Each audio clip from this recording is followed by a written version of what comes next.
Okay, Penny, you're co-host. And Amy should come around 6, she said. You ready to go? All set? Yep. All set? Okay, I'm going to call this meeting to order at 5:48. We're scheduled to be adjourned, convened at 5:30, but the individual that we're going to discuss the personnel matter with is ill and wasn't able to make it. So, your motion to table item 2. Second. All those in favor? Okay, adjustments to the agenda. We actually have, I have several. I don't know if anybody else has any. Walter, yeah. I'd like to update you on the response from Jasco to the letter that I sent. I'd like to add the exception of Andrew Stancy cost resignation from the Conservation Commission. I'd like to, which we just received when we walked in here. I'd like to talk, if we could, a little bit about committee legal access to MMA legal and attorney. I'd like to add a discussion with Amy, ARP grant application for the company. I'd also like to briefly talk about remote participation, particularly notice required for that. I'd like to add also Stockman, main DOT, and his letter requesting permission to use Riston Road as a detour when they replace the culvert on Route 73. I've also been made aware of an issue with the porta potty at the landing that I'd like to add as well. Somebody will be quick. Any other, Terry? Anything? Do you have anything? Just the porta potty. Okay. All right. Public comment for items not on the agenda. Seeing none. Review and approval of prior meeting minutes. We have in front of us. Can you give me the dates, Terry? 5:15, August 4, and August 10. Make a motion to approve the minutes from July 15th, August 4th. Second. I have a second. Further discussion? Just on the July 6th, the facts from Wayne Brown. I don't recall that. Is that the Hang on, Terry. I've got a question. July 6th? Yeah, the minutes, there was an adjustment to the agenda. One of the items was the facts from Wayne Brown. Oh, is that regarding the pothole on Chapel one? on Chapel Street? I don't have July 6th. Oh, so no, it's July July 15th, 15th. yeah. But it refers to July 6th. Oh, sorry. I believe that was the pothole that have some Okay. century back. Yeah, unless there was another one. That Wayne sent. That was official notification. Yeah, to the town. Can you speak a little louder than Ben here and hard to hear? We'll try. So I believe that was the pothole. Okay, all right. I gotta go. Didn't recall it back. Harry, you're not aware of another. No. Okay.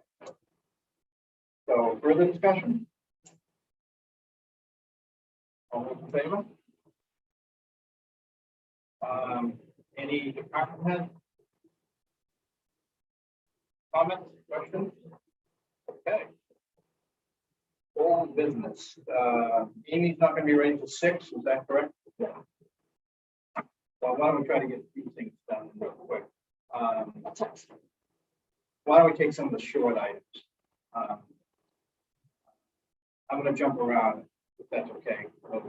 Jasper, I got a call from Jason people today. They got the letter from Sam, got the right way, kind of moving the rocks. Forthwith.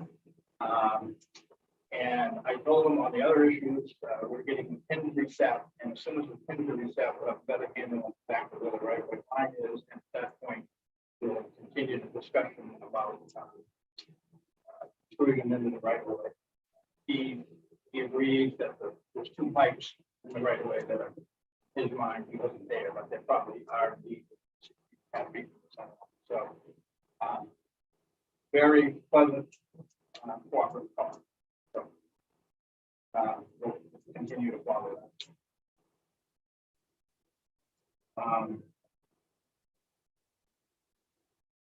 What do we do with Paul Stimpson's request to use Grissom Road for? Should be able to dispose of that quickly. Paul Stimpson is foreman, for lack of a better word, for this region for Maine DOT, and they're replacing two big culverts, in-stream pipes, as he calls them, September 13th and 16th, which includes the rain date. Route 73 at Dennison Road. Should only take 3 days, but we figured in the day of rain, we'd like permission to use Grissom Road to the Dennison Road, which is an hour. But we want permission to use Grissom Road for their detour. And unless they have problems, their intent is to open it up each night. We basically said if we don't grant permission, they'll have to keep people around Buttermilk, Route 1, and number 30. That's their other option. So those are their. So is there a motion to grant permission for them to utilize Grissom Road as a detour for the project? So moved. Second. Okay.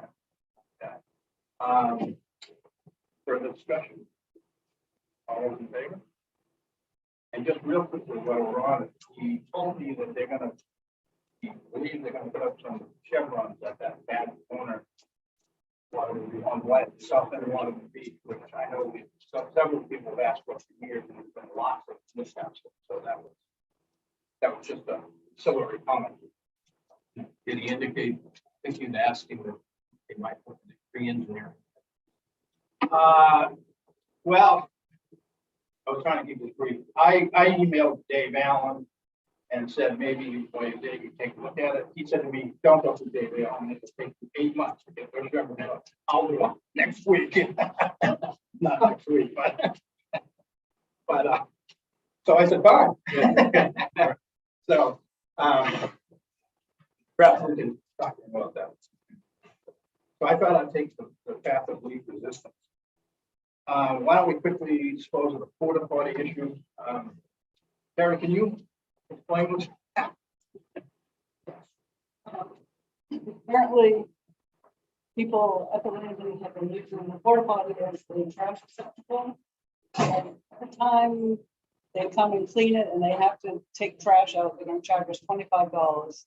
So they requested we put another trash receptacle down there, but there's already two. right?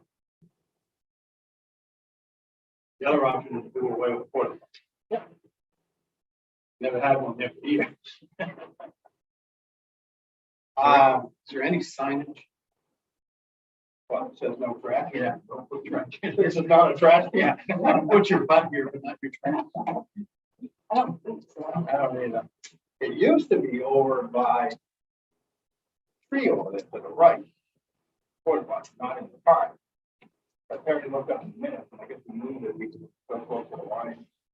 Yeah, and then with the trash can here. And the other trash, Not that far away. well, I know, but you know how I feel about trash. I wouldn't even have. But I'm a big believer in carry in, carry out. but so I don't know if we want to take any action on this or just see what happens. Awesome. Why don't we, how about we post a little notice on the web for this, please use the trash cans at the landing and not the porta potty trash as a trash can. We can do that. My feeling is that's not who's put it. Well, yeah. But Jeff, you want me to put a sign up? Okay. Why don't we do that? Put it on the certain website. Jeff will put a sign up and we'll see what happens. Summer's almost over. Okay. Amy has died. Okay, do we want to take up Amy before she gets called on something? Okay, Amy, can you hear me? Yes, I can. Okay, great, welcome. Uh, Thanks. You're on the agenda for an update on EMS regionalization, but we've also adjusted the agenda to, because we'd like to talk to you about ARP grant applications to the county. Okay.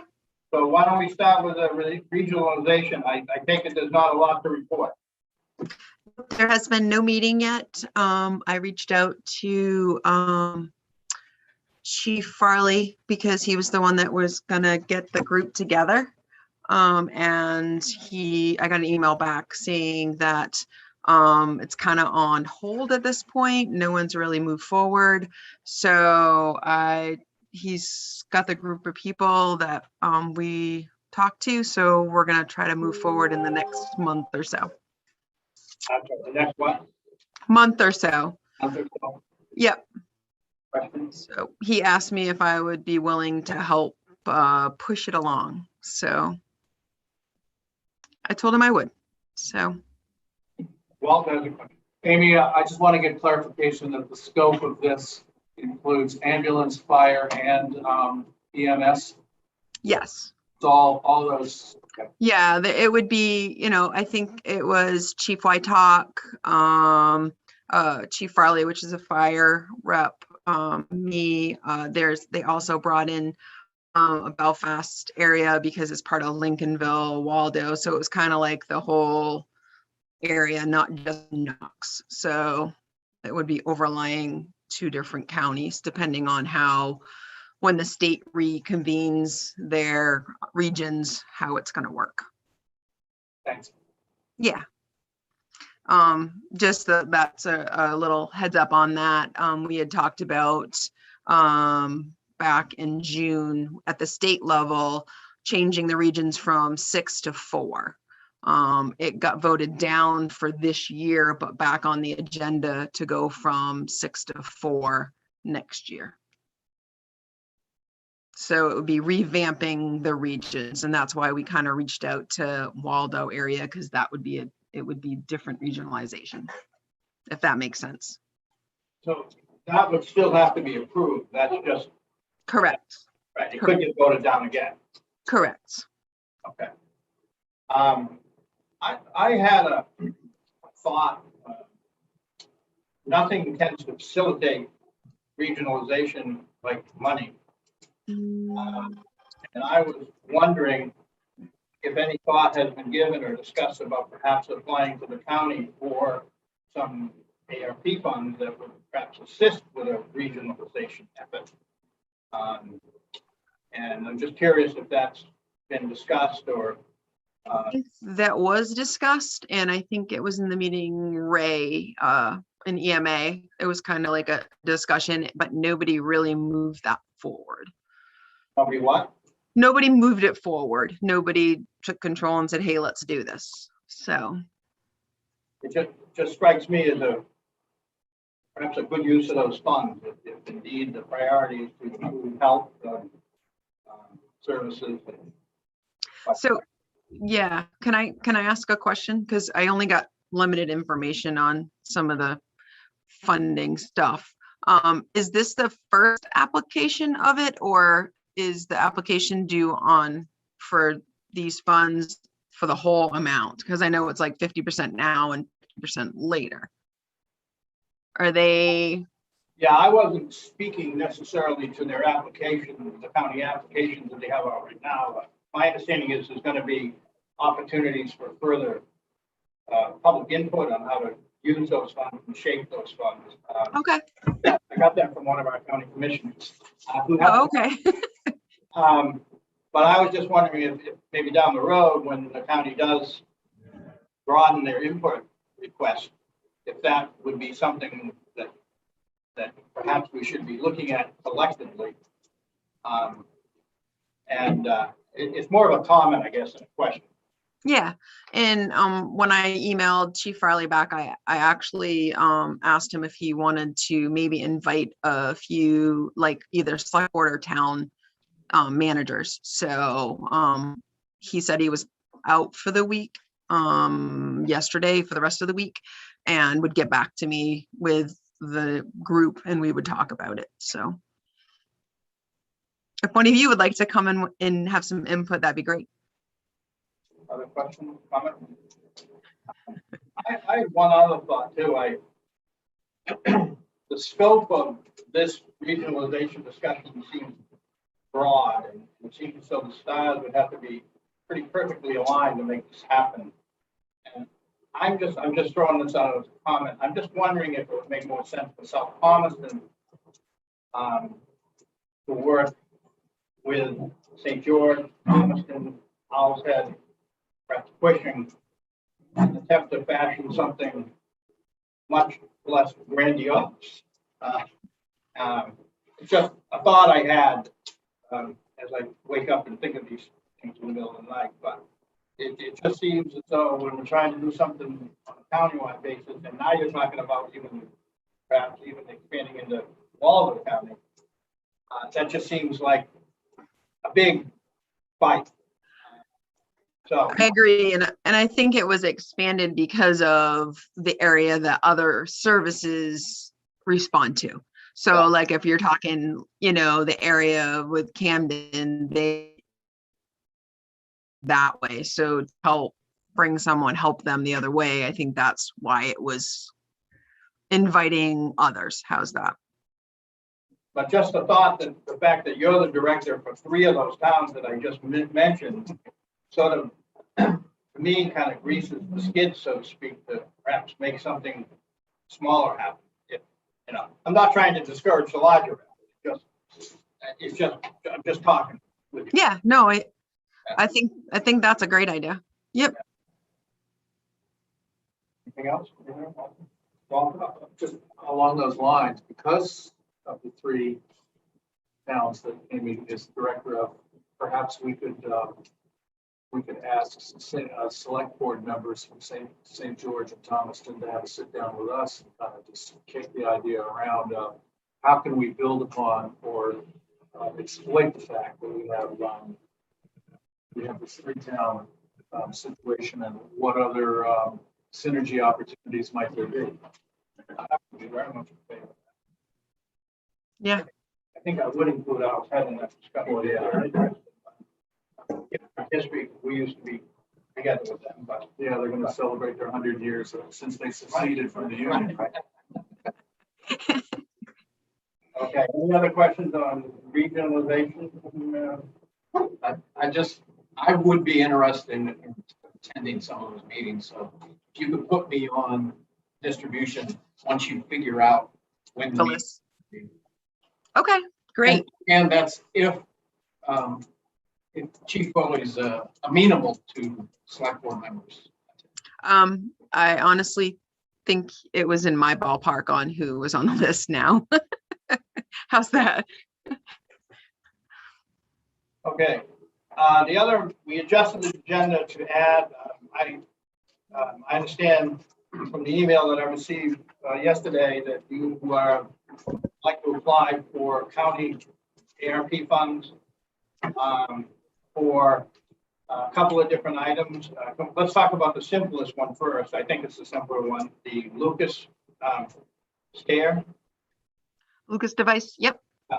My understanding is you need approval from us to apply for that. Well, I didn't know if I had to apply through you guys as a group, if we had to do it as the town. So that's kind of why I sent the email on the process on what we were doing. Yeah. Well, I guess if the equipment's going to belong to the town, then I think would have to be the town. Yes. Yes. And that's the way I understand the application process from the county was from the town. Yep. Yeah. And as I pointed out in the email, we had already voted last week to apply for, as a town, for another project. Okay. Which Jeff is working on. I have no issue at all with the Lucas application, and if nobody else does, I would entertain a motion to authorize her maybe to apply for that. I move that we authorize Amy to apply for that. with the stair, lever, or whatever it is. It's actually. Yeah, I'd second. But I think for the process, that front page of the application should list the town and the town administrators. Right. Then you'd be as the POC.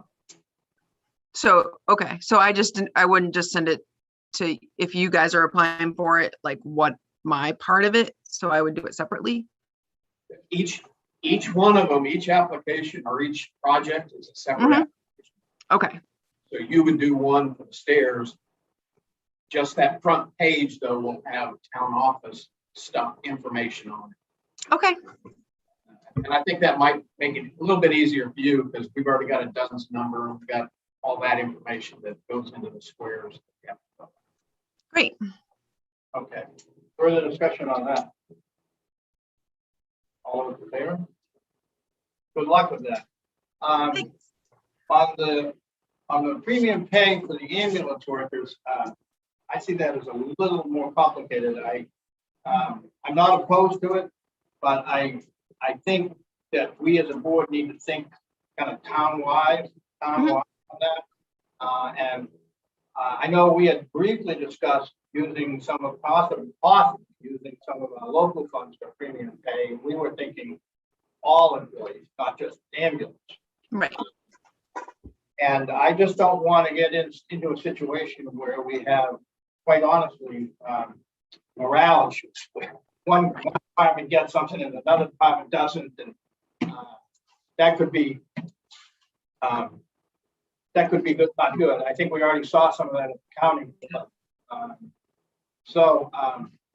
Any other thoughts on that? Or I guess my question would be, would you object to including all town employees in that application? no, I had actually got hours for fire too, so we can, if Phil has all of them, I can just add all the hours as a town. What period of time were you using? I was told I had to use 3:15:20 to 6:30:21. Who told you that? They said it was during the emergency when it was in. So that was the outside date. Those are the dates, right, during the pandemic. Yep. Less, but you just, okay. Yep. So, thoughts, conversation on this? What are you doing, if anything, for Thomaston and St. George? Along those lines? So Thomaston is doing all employees, but through the town funds that they're receiving. St. George, I'm not part of the town, so I have to apply for it differently. That's why I'm trying to like separate all three. How's that? I have to apply through the association, through nonprofit in St. George, and I am including everybody. I suspected that was the case, that you're thinking kind of in the box of EMS, and we have to think of the whole town, so. Yeah, no, yeah. I had actually asked Terry, have Phil pull together the hours from March 15th or to March 15th of this year. And then I asked Terry if it would be a big deal to do it over the period of the whole state of emergency, just to get a sense of, if we did talk about that locally, what that would be. And Terry said it wouldn't be a big deal to add on from March to July 1st. But we are talking actual hours. Yep. We were talking here, I was talking to Terry about actual hours work. Yeah, That's not an issue for you because your people don't have vacation and sick time and stuff. So, right. right. And the other thing, of course, is we would have to cover the FICA at 7.65%. So we'd either have to include that in the application, or we'd have to identify a source to fund that. That's the town's share of the FICA. So Right. there'd be an impact on workers' comp too, probably fairly minimal. So is there an objection to expanding that application to all town employees? I lean towards town employees who couldn't do their job via Zoom. So it would not include select board members. I think that would be about the only ones that would not be. That makes sense. Because I think everybody else who dealt with the public could not have done it. Just, But you still worked.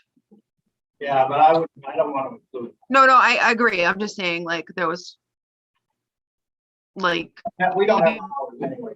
even when I'm talking like front office, like even though sometimes they were closed, they still had work hours via Zoom. Including the front office. I definitely include the front office. Okay, all right. And then we can see what happens, and if, you know, If the big thing is if it gets turned down, then you know, we revamp and redo, you know. we can revisit that with local funds that may not be as rich. Right. Exactly. So, so is there a motion to authorize that, including all towns? So based on our work from the beginning of the state of emergency to the end. To the end. You and Terry's on vacation this week now. Well, I kind of got things together, but as long as Phil has the hours, it's just really, we've already got like mission and all that stuff pretty much for the town. So it's just putting the numbers together and where it fits in 1.7 of the grant money. So anyway, Okay. And we have until August. 30th, we have until Tuesday at 4:00. a week today, so, I'll send Bill an email, Tom, to yeah. get going and be in touch with You them. don't want to miss the deadline. So Exactly. Terry will help us out. Happy vacation. Hey, Terry, I didn't get mine either. So, hey, we're together. We'll make it up to you. So, Can I just give one more update after you got, oh, sorry, go ahead. let us vote on this. So Yep. we had a motion, correct? Further discussion? All those in favor? Okay, go ahead. So the last is I'm sure everybody's heard that governor has all healthcare providers have to be vaccinated and proof of vaccination. And then we have paperwork we have to do as administrators to prove that. We had a board meeting yesterday that was about 8 hours long with a lot of against and a lot of for, or a lot of against and some for. How's that? But that being said, it's still mandated that all EMS workers that are working with patients have to have the vaccine.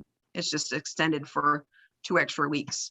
I'll update you, all of our providers at work at South Thomaston, we're all vaccinated. So it really don't affect people that are working, you know, right now for us, but it will affect EMS as a whole. So I just want to kind of update you on that, because if you're not vaccinated before that date, then officially you can't work for our service. So, or any service. So you said they're all vaccinated. Do we have to, I assume we have to Prove that. documentation to that effect? Yeah. So, and I have to send numbers to the state and the 1st, 15th and 30th of each month and all that stuff. So yeah. Okay. And then I struggled a little bit. If someone isn't vaccinated, and it sounds like that's not the case, do they have to be terminated, or could they just not be scheduled to work? They can't work for our service. So So they would have to be terminated, that's what it looks like. Yes, which is something that only we can do here. correct. That's why I'm really glad to hear you say that they're all vaccinated, because they have to go, because that would mean a notice. I mean, we'd have to do a notice of hearing, and that could get very. Right. So as far as I know, all the EMS providers are vaccinated that we have hired right now. How's that? And okay, as far as you know, but by October 1st, you're gonna verify that. We will have them all verified. I'm So- pretty sure we're the ones that put the shots in their arms. So good. Okay, great. That's really good news. Anything else for Amy? Thank you. Thank you very much. Thanks, Amy. Thank you. I'm gonna go work on the stuff. Yep. Bye. If there's no objections, I would like to take out of order item 7B. Excuse me, 8B. We have a gentleman here who has applied to fill the name, Thurman's term on our 13 board of directors. And your name escapes me. Brad White. Brad. So I would, any objections to taking that up on board? Okay. Brad, thank you very much for stepping up. I read your letter, very impressive, and I think that will be a great addition to the RSU 13 Board of Directors. It is for the remainder of Lane's term, which ends 2023. Okay, you know more than I do. Do you want to just give us a little spiel about yourself? I know you wrote it, but the public's here too, and it's also on. I'm vaccinated. So nice to see you all. I'm actually a recent resident of South Thomas and moved here about this in January. Over the last 14 years, I've been a principal at different schools from New Hampshire. I was the head of the account and also school in New York. Many years ago, I started as a teacher, so I sort of worked my way up from being a teacher to the administrator. I also served as commissioner for the New England Association and accreditation agency for the schools. And I've been in education here. One of the reasons I'm really excited about this opportunity is that I love schools. Most of all, I will have a son going into sixth grader. And though I'm not familiar with all of the 7 schools under RSU 13, I look forward to being able to go down, the principal of the middle school. Work with and support them with and most of all, I'm really here to be part of the community. We came here for this community, came here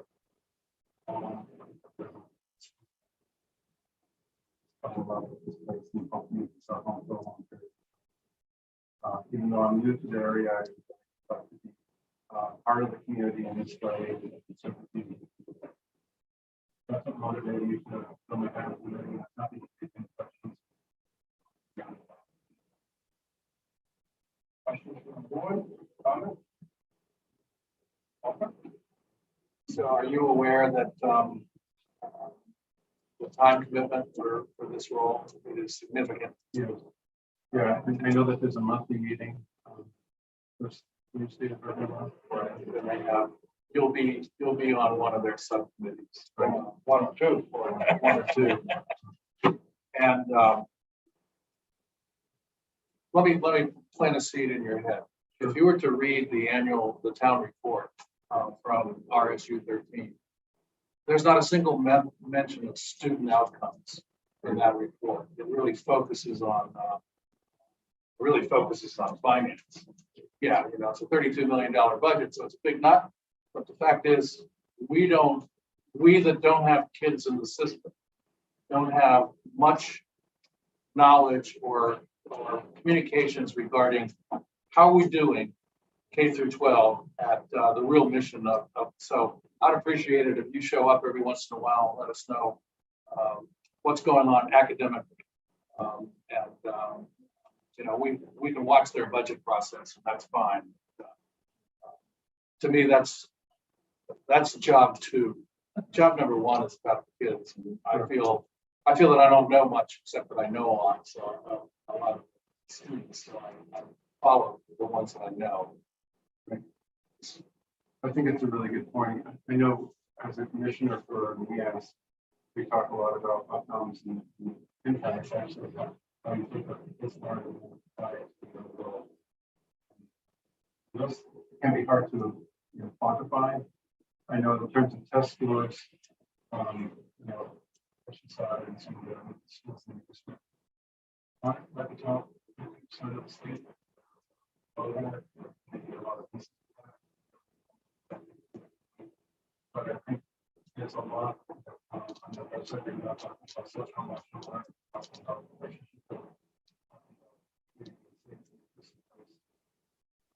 Those things certainly help those outcomes as well.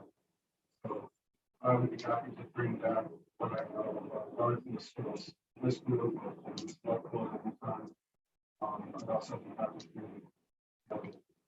use some of the experiences I've had in the past as a commissioner and as a head of school and as a principal to potentially help the schools use class. So we'll add a periodic extra meeting to your what's going to be a heavy agenda for you. Sure. I mean, I'm sort of in a retirement phase, actually. 14 years of being a principal. I'm interested in staying in the schools. So I don't have another commitment to go to on a daily basis. I'm going to be doing some consulting and some work for me asking for the work. So on my website.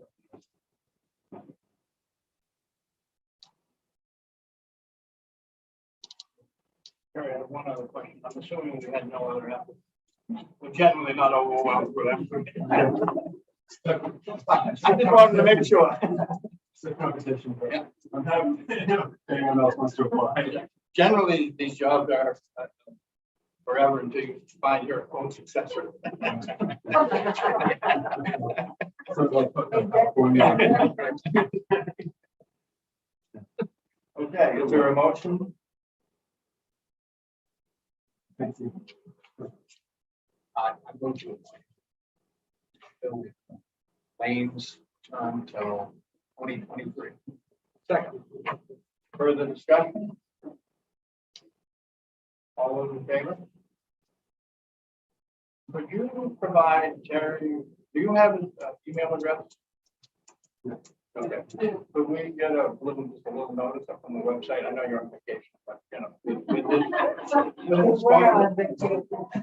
Brad's phone Today number, was nice. with Brad's phone number and email address, so people Yes. can contact you, even if they just want to get to know you. Yeah, absolutely. I welcome it for the contact. John? Yes. You'll get an RSU 13. Yeah, I understand. Yeah, but I meant just, I don't know how long that takes. Well, all right, once you get, if you want to wait, just put that up and get that, that's fine. But he won't get a phone. No. Yeah.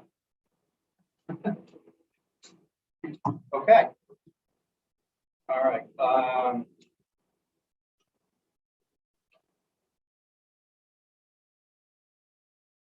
we have two additional items that we added that I think are quick. I'd like to finish those so we don't forget them on the printed agenda. One is to accept Andrew Anacost's resignation from the Conservation Commission. I second would regret. Further discussion? All those in favor? And thinking back, we had an applicant for this commission that wanted to be considered for appointment, and she wasn't. You talked to her. Do we want to consider appointing her or putting that on the agenda for next meeting? Or I'm good either way. I think put it on the agenda for the next meeting and then reconfirm it with, Okay. that she's still interested. Okay. And then the other thing, which I think will be fairly quick, is Terry had a discussion with the vice chair of the planning board this week over a couple of issues. One in particular, the vice chair felt that the new remote participation policy required, and the law required that the Zoom link, if they were going to meet, if any member was going to meet remotely, you had to provide that on the notice itself. I personally didn't necessarily agree with that. The law says it could provide a meaningful opportunity, and we of course were putting, if you wanted to participate, you contact Terry. I did email MMA. We got an opinion back that they basically didn't say that they thought it was required, but they recommended that we do it. They also recommended perhaps consult our attorney, which was a very odd opinion from them. They're usually more definitive than that. But they did point out, what's it matter? Because if someone calls and asks to be on, you have to put them on. So there was some logic to it. I do have a question. Isn't the process for people to join that you have to send them an invitation to their email? The link. All they need is the link, and if you put the link on the bottom of the, They can just go to the app. But not that people share them too, right?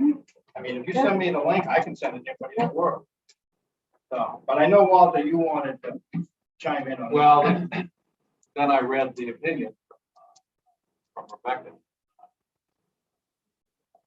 Kind of just, as soon as I saw the request, I went and figured out how I would get access with a Gmail alias in spite of waiting. So, my long experience says that you open login privileges to the world and you're asking for trouble. But it looks like, from the legal opinion, that if we were to be challenged, we couldn't dole out the login to requesters. So I agree with your opinion that's strong. But Okay, maybe I did. You did? yeah. Yeah, it just says we recommend. It didn't. How else can legal be? Well, they also said, How lawyers they also always said, talk. if you want a second opinion, check with your town attorney. I've never heard them say that in all the years I've been involved, but Brian also brought up another good point, I thought, that it, although this is certainly not our intent, it could be construed as the town is attempting to limit who gets the credentials for nefarious purposes. Which of course, I'm not smart enough to even think of that, but so I'm not a techie. If there's no, I know Terry tells me that when St. George first started publishing the link, they got Zoom bombed and there were people running around naked. We might get not some people are running anywhere, John, but they were interesting pictures, how's that? well, whatever. So I think two things. One is, I think Zoom has matured over the last year. I think there are abilities on our side to stop that or to mitigate. And the other thing is that even if we say call Terry for it, doesn't make any difference who calls in. Can't say who is it and why do you have money. I know they say they want it. Yeah, you give it to them. So can be a Russian hacker calling it saying I want. So I think we put the control on the login and the waiting room and the beauty.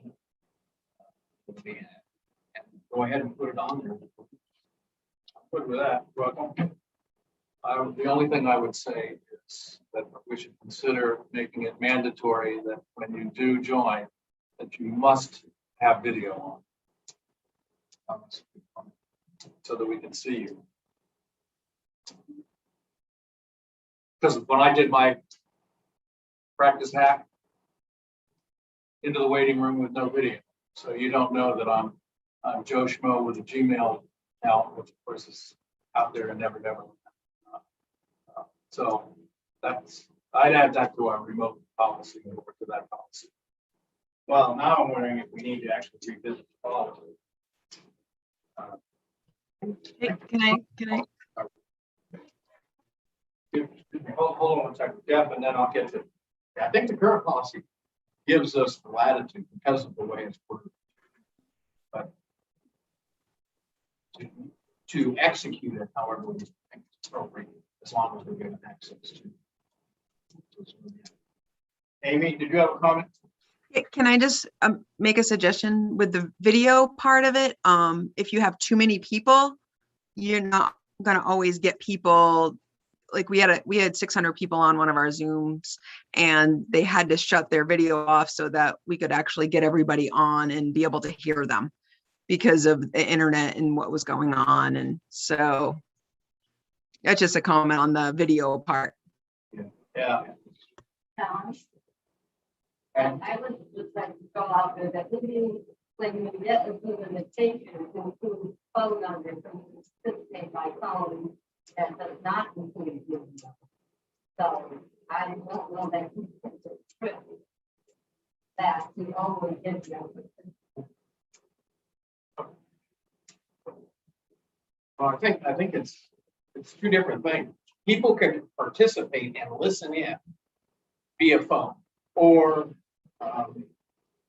the YouTube thing that we do on as well. But to participate, to actually participate with us, the only time we're required to provide that to them is if one of us is participating via Zoom, and we have to give the public the opportunity to participate the same way we are. Right. And that's where the issue. But it has to be one of the three of us. Correct. If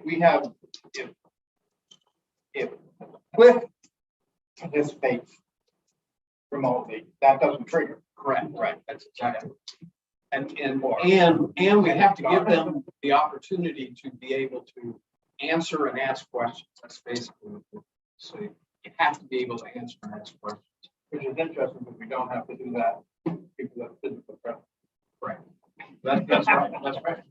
Well, no, and it is the only time you have to do that, give them an opportunity to ask and answer questions, is if you have a period where you are you have public. Oh, comment. okay. Right. Okay. That's different. During the normal meeting, we don't. There's no requirement for them to. So I don't know if we need a motion here, or we just want to instruct Terry to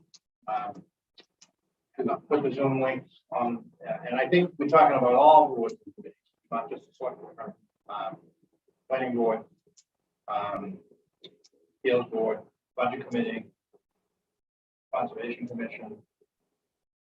But again, Then if you're putting it on all your agendas, but you guys aren't here, do you still have to let them into Zoom? if anyone, let's take the conservation commission. If anybody participates, if one of the 7 members participates remotely, Right, then but they've I'm got- saying if on the 7th, do I need to put the Zoom link on the agenda for the 7th? If you 3 are gonna be here at the meeting, okay. No, but it's gonna get tricky because I know. you can't have someone, I'll go back to the conservation commission, someone calls up at the last minute, so they can't make it, I'd like to participate remotely, they can't. So you just put it on anyway and. No, because Not really. you want to have to set it, you want to set it up for every meeting unless you have, someone's gonna have to set it up, it's a pain in the neck. Mhm. So. Okay, we killed this. Sorry. Are you good? Yeah. Okay, so we're gonna have to somehow get this out to all the committees. Yep. And hopefully people won't participate remotely. Point about it, see, I encourage that at the same time. Well, I do too, but the point is, if Harry has to set it up for every committee meeting, yeah, that's a lot of work. for her, You know, and she's got to be here for every committee meeting, you know, somebody does, I mean, not necessarily you, but Anna, or, I mean, unless somebody can train somebody on the budget committee, or the ordinance committee, or the conservation committee to set it up. But again, it's only if someone participates remote, if one of the members participates remote. Okay, you kill that. Okay, back to the. The other Oh, thing, yeah. The other, I had a long conversation with Brian because he was, had a lot of questions. And I didn't realize it, but he told me that Owen had basically informed the planning board that they had to, the word she used, filter legal request MMA through Owen. That's what he told me. Hardly surprised. I actually I actually would encourage our committees to access MMA legal, to keep us out of trouble beforehand. Not the opposite way. I do think that it needs to be done orderly and through the chair, and you can't have 4 different members with slightly different set of facts, you know, bureaucracy. But, and I mean, I think in the past we did first, and I felt everybody, I didn't know that had changed in their minds. So, yeah, that, When I was on the planning board, board of appeals, and the ordinance review committee, I never felt like couldn't put in. I've had a login in those positions, Brandon, and I could go directly to them. I mean, we're paying, right? Now, it's a different story if you're talking about going to our town attorney. Yeah, I'm That gonna should get to come that from next. here. We'll get to that next, but the MMA is legal. So. But So that's a separate credential to access legal services. And, you know, I have no problem to have the chairs of all the committee go get that credential and use it. But I would agree that they should not. We shouldn't have seven committee members pestering. right. So, I'll go back to the conservation commission. I think they should either work it through the chair or the vice chair. Right. You know, to formulate the question. So, yeah, you don't want to have. We don't want it to create chaos. Okay. So I don't think we need to do anything on that. I'm just going to write an email to the chairs and vice chairs of all committees saying that not only are you allowed to do this, we encourage you to do this. And we also talked about our town attorney. I do believe that that should come to us because we're paying for that. Expensive. And so I think any request from the town attorney. So we put that on, put that with you. Okay, now back to the discuss temporary relocation of library to Guilford Bucks. Yeah, North Bridge. Okay, so John Hanson, Penny Alley, and I met with the state fire marshal via Zoom. They canceled our face-to-face meeting the day we were getting ready to drive to Augusta to attend it, but then fairly quickly rescheduled.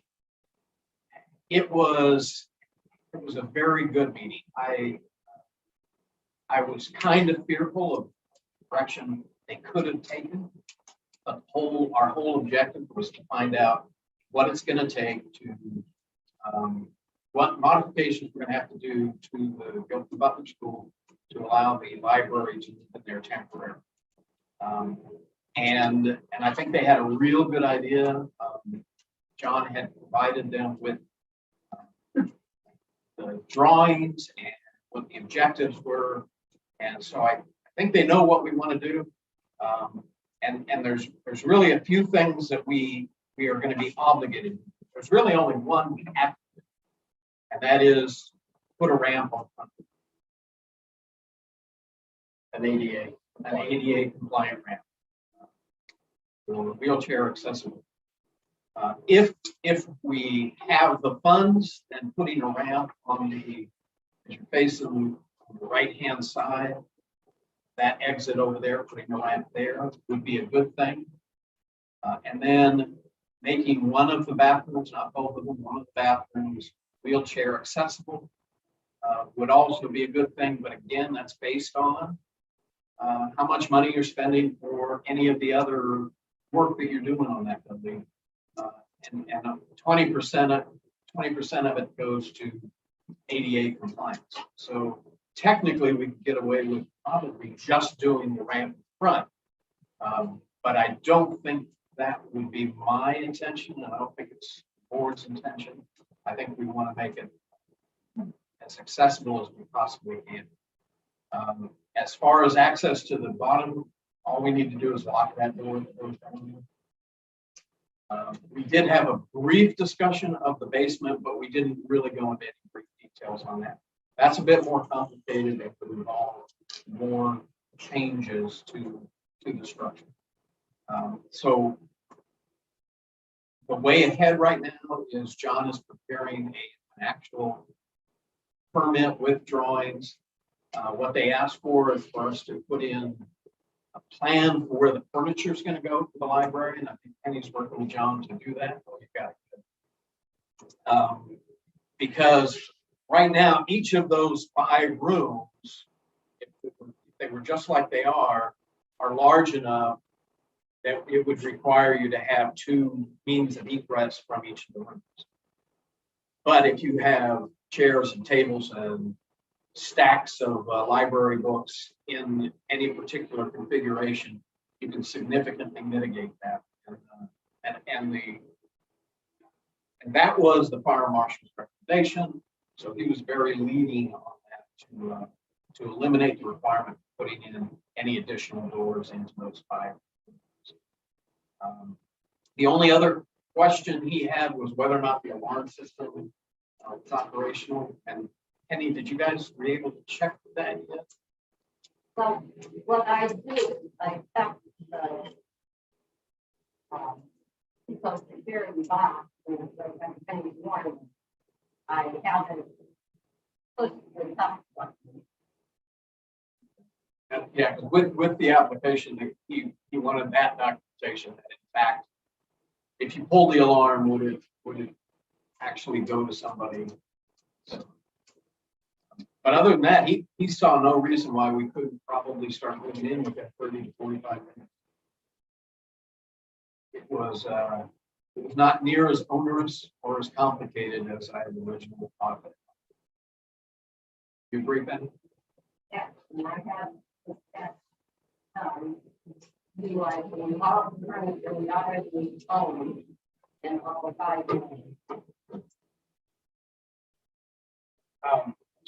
So the alarm test should be fairly simple. It's just a matter of calling Seacoast, say, we're going to test the alarm. Yeah. And, should we, I assume the sprinkler is inspected on a regular basis, is that correct? So, What's happening? yeah. And they do an annual, yeah. Sprinkler test? Do they? Maybe they do quarterly now. They do something quarterly that they come in. I would assume it's the sprinkler system. When I go in, I look at the pressure gauge, I look at the tanks, the water, and I bet there is a quarterly requirement and a different annual. So the way I look at this is we have, other than physically moving and sprucing the place up a little, we have administratively, we need to vote on this as a board. We have not voted on this, and the article was permissive, not directed. So I would like to put that on next week's agenda. I don't think we should do an adjustment to the president. Others may want to comment still, but we know this has been a controversial issue. I think we need to apply for a permit to our CEO. We need to vote for it as well. I believe it says municipal use permit. Municipal uses are issued by the CEO. So, and then the other thing is we need to figure out what we're going to do with Little Red Schools. I think we've all assumed that the Historical Society would be interested in taking that over, but I don't think that they say the devil's in the details. And I think that would if they are indeed, that's gonna, we have to have a discussion with them. We have not done it before. And I'm okay. We would need to amend the lease, and I believe the lease would require town meeting approval. Which could be, 6 people in this room here. Those are the 3 things that come to mind with me. I guess I hadn't really given it that much thought because I was thinking this was going to take a while. And then, of course, we still got to get the permit to final. Correct. And I'm assuming we already have authority to vote. Oh, I think so too. Yeah. Okay. I would agree. I don't think town meeting needs to act. And they already sanctioned, it. They already have. Yeah. well, Hang on. Ready. or emergency shelters. because it's got the generator hooked up. Gilbert Butler doesn't have a generator hooked up, so it can't be used as an emergency shelter. What's the? The private, the Red Schoolhouse. Well, and that's another detail that would have to be worked into the lease with the Historical Society, if indeed they want it, which I'm assuming is they do, but again, we haven't had a discussion with them. Or we would have to designate another shelter, yes. That's why I say the devil's in the details. But that's a good point. And just to clarify on the use of the downstairs, it can be used for storage and it can be used for access to maintenance stuff. It just can't be open to the public. That's great. Where stands the painting and the shingling of Little Red Schoolhouse? Well, last I knew, Penny got one bid and it was $9,000 to paint it. Not almost 10, not including the front. And I said to Penny, you know, we're gonna spend that much money. Perhaps we should be looking at re-shingling. Oh. So I guess it's sort of, are you waiting for what, you anticipating more bids or that, you think that's about all you're gonna get? Everyone I talked to, I looked out through next. Yeah. Is the volunteer project for the front still on, you know, or It could be, what does that mean? if we can get either face. They're available. Yeah. That- And so I guess it's, There's also. yeah. So it's out of limbo, I guess, but it would still be even to my way, unless we gave or sold the village to the Historical Society, it would still be town property. So I think that's one of the level of detail that would have to be negotiated, you know, who's responsible for what in terms of maintenance of the building, snow plowing, mowing, electrical, heat, blah, blah, blah, you know. And we do have funds for that. It's just a matter of this point of, there's nobody available to do anything. But I'm beginning to think we need to revisit it. Shingling, the whole thing. That might be more effective, more cost effective. But I don't know if that answers your question. I guess it's saying no. I just, but it's on the radar. It's on the radar. It still needs to be done. It's an asset, but it's decaying. I'm beginning to see it not happening this year. Okay. You know, and I don't know, perhaps we do want to sell it or donate it to the Historical Society. I don't know. That would be a town meeting decision, obviously. So we're gonna take a vote at the time if the chance for. Fine. Fine. I'd like to be excused to use the. Oh, sure. Sorry, I didn't hear you. No, I want to vote. I'd like to put it on the agenda to vote next week. In case somebody wants to. See it's fine.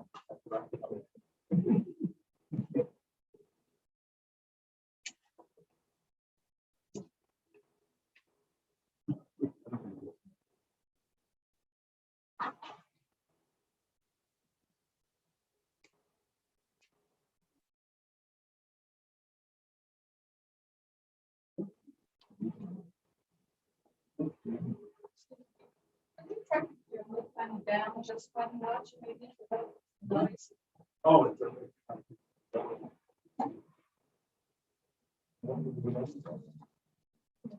Is that better? We're trying to use it as an anti-COVID device. Yeah. A ventilation system. Is that better? Yeah, that's perfect. You know, like just for the. Yeah.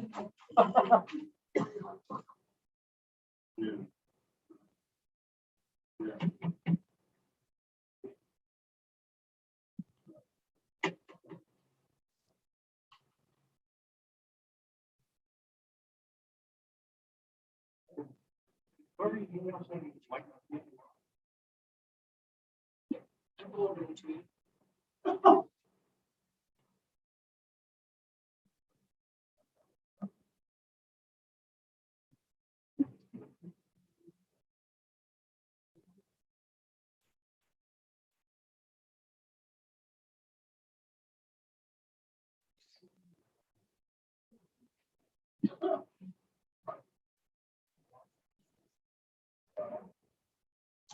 Anything else? There's a warrant, there's a warrant.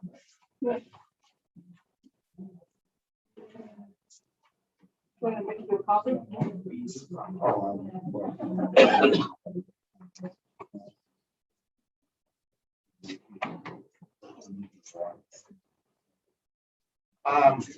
So before we move on, though, I do think that we probably should have designate one of us to contact the president of the Historical Society and initiate a discussion. I don't mind. I don't mind. I was gonna say, you're the point person on this already, so do you want to assume that? Well, and would you also fill out the permit application to the CEO? Or, I'm pretty sure the ordinance says municipal use and stuff. And I think Earl feels that it needs to go to planning, but I don't agree with that, but I'm not an expert on standards. Okay, so we'll close. Penny, do you have anything else to add to that subject you wanted to bring up, or I know you're in the process of planning and Yeah, no, I agree with Jennifer, I did very well, okay. but not in time to use the requirements.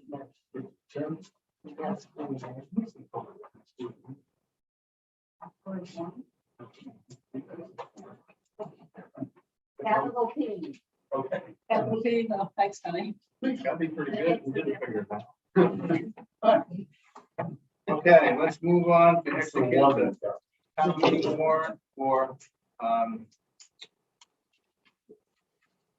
which I thought I did that as well, but I don't.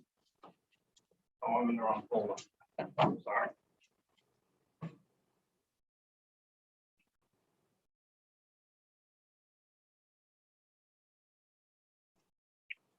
Okay, we're just a little background here.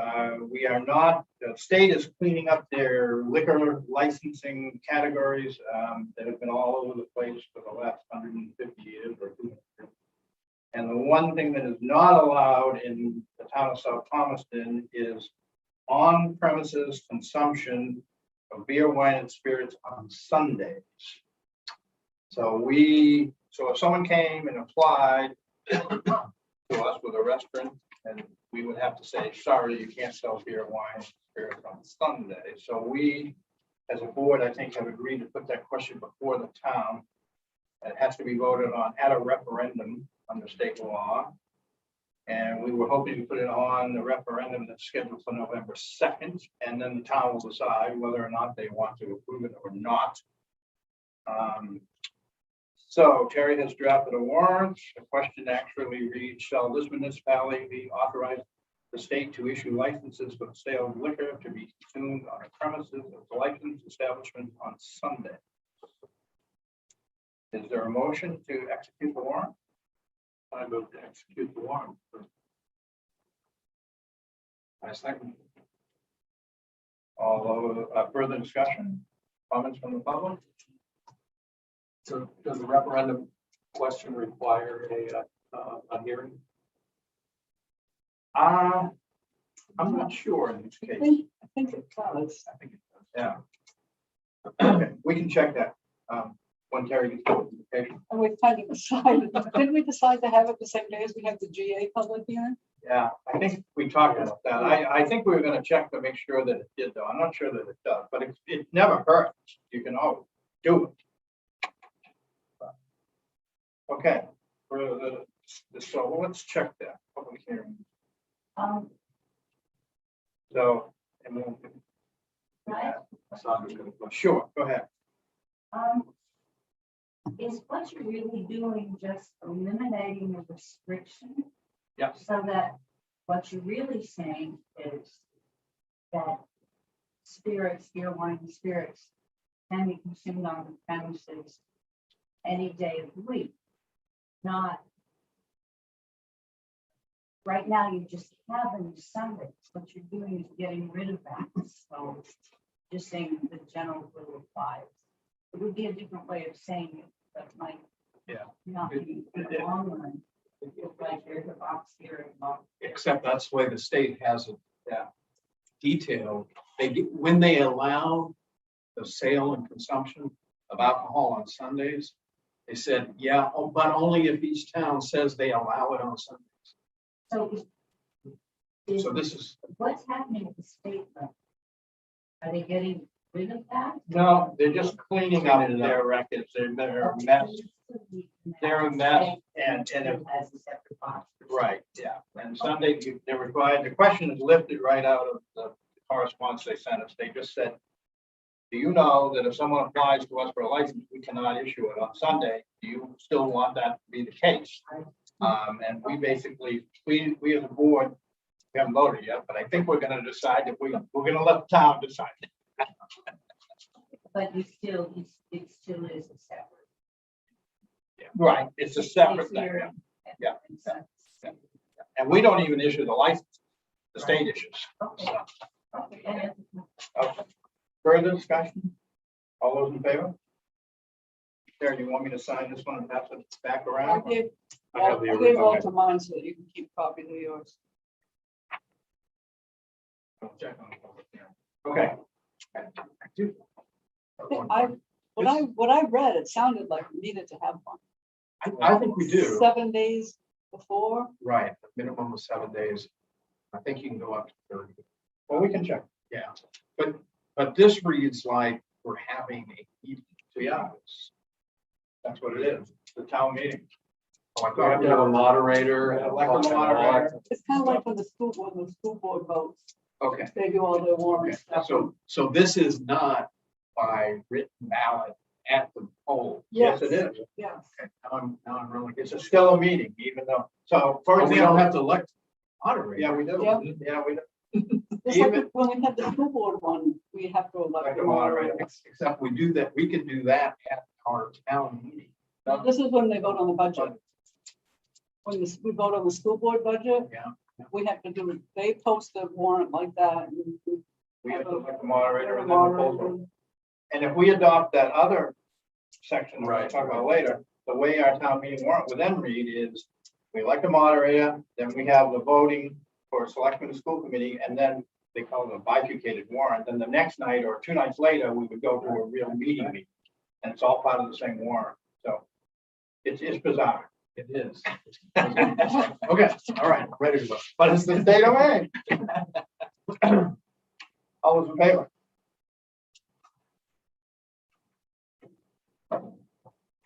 Okay, let's not forget about. Walter, any update on the skate park for us? Yeah, well, my Wyatt and I will come after Labor Day and let him do an assessment. If we really want the local subject matter expert, it's PJ Mara, who we know, but we also know that he wants to sell it on a much more elaborate approach to skateboards. So let's see what Wyatt has to say. Okay, so I'll just keep this on the agenda, just keep it in front of us, if that's good with you. Right. So is there a motion to table this into the next meeting? So, Second. For discussion? All those in favor? Discuss audio in community room. Terry, have we made any progress at all on anything there? No, the HDMI port in the TV is pushed in, so you can't put your cable into it to be able to hook it up to the laptop. We did try unordered some other cable and that didn't do anything. Okay. Jeff Parker is gonna get back to us. He had a series of heart attacks, so he's kind of backed up. Did you get a chance to check with our 213? Jeff Parker did theirs. He's got a monopoly. Yeah. We are on his radar instead, he's Yeah. just playing catch up. I do think we can use ARP funds. Yeah. Yeah. Okay, well, let's keep that on the agenda too, to keep it moving. Speaking of ARP funds, discussion regarding ARP funds. I'm gonna open, if no one objects, with Cliff, because he asked to speak to the meeting, speak to the, on this agenda item briefly, and then we'll go back to the broader discussion. So Cliff, if you would like to. Sure, thanks. And I did say I would do it briefly. I'm representing the Knox Clinic. For those of you who don't know what that is, it's the umbrella corporation called Midcoast HealthNet. We've been in this area for 20 years, providing medical care using volunteer physicians, volunteer dentists, psychiatric social workers, providing care for underserved and under-resourced populations in the entire Midcoast area at no charge. Up to now, we've been existing at the through the courtesy of Penn Medical Center and Maine Health in space over in the old hospital. That space has now been renovated by Penn Medical Center as their urgent care center. They currently vacate their space at 4 o'clock on Wednesdays to allow us to set up our clinic there, and we have a separate place for dental. Our clinic is one of the, I would say, handful nationwide that provides mental health services and provides dental. That's just generally not part of community clinics. I think everybody's recognizing how important both of those aspects are to the health of the community. We have been in discussions with the town of South Thomaston to use fallow space in their building, the old Liberty Elementary School. They have 1,800 square feet there that is not being used, and we've been in discussion with them to go to the county together, so Thomaston and our clinic, go together requesting ARP funds for renovation of that space. What I'm asking is that the town of South Thomaston consider adding to that, because we do serve South Thomaston, as Bruce said, clients and patients as well, both for dental and for medical. So I'm asking the town to commit a portion of their ARP funds to the establishment of that clinic, which will then serve, be better serving not only areas around here, but also down this. And ultimately, our goal is to expand to make a primary care facility based in Thomaston, partly even the satellites in the other towns that do not have physicians or access to medical. Thank you. And I prepared a letter to that effect, and I sent it to Terry. I have a copy. We have it. Yeah. Okay, thank you very much. I do have one question. Do you have a number in mind? $5,000 in a letter. Nice round. Okay. And do you have a timeline? Is this immediate Yeah, need or? it's Okay. immediate need. We will be moving, assuming that we can get the permissions and the funding, et cetera, together. This will be as quickly as we can. The Penn Bay has been very generous, and they haven't charged us anything, and they've maintained space. But we're cutting into revenue generating space for them. And it's just a matter of time till the urgent care clinic gets busy, and they're going to say, it's been real folks, but we're cutting into our revenue stream. And that will ask. And this is a huge opportunity now to really develop a primary care medical home type facility, not only for the underserved and the indigent, but really broadly, because primary care is a big problem around. There is medical care in general, but as you get into rural areas, telehealth, we want to do telehealth, we want to do outreach, we want to do really build up dental and mental health, because those, if you don't have the resources, those are just beyond reach. And we all know that periodontal disease, one of the major causes of stroke and heart attack nationwide. Under recognized cause. Do you have any commitments from any other municipality? No, we're going making pitches. Okay, so you don't have any at this point? No, although I would anticipate that we've had meetings with Thomas and Selectboard. And my anticipation is that will go forward. And do you have any commitment from the county? No, but the deadline for that is 31st of August. And we will be submitting an Yeah, application. I think I knew the answer to this question, so I just wanted to make sure. We're preparing an application. So this is just one item of many that we've been kicking around. And certainly the highest priority is our medical improvements, and I'm supportive in general. I'm not sure I'm prepared to move ahead tonight, but you folks are. I consider this a high priority too, and I'm willing to commit ARP funds if we get it to this endeavor. Well, that's just the thing. We don't have the funds yet. I know. And we don't know what the strings are gonna be that the state might add, although I can't imagine this would be ineligible. Right. Walter, thoughts or? Well, my family's pet charity, so you don't understand. Just for the audience, 3% of the Knox County patients last year, or over the time frame that we got the first letter, were South Thompson residents. Yeah, we have a hard time splitting out Spruce Head, St. George, South Thompson because of the southern border. If we add that all together, it's about 7%. So does an RSU 13. You live on one side of the street, you're in St. George. I guess, I don't know, the agenda says discuss.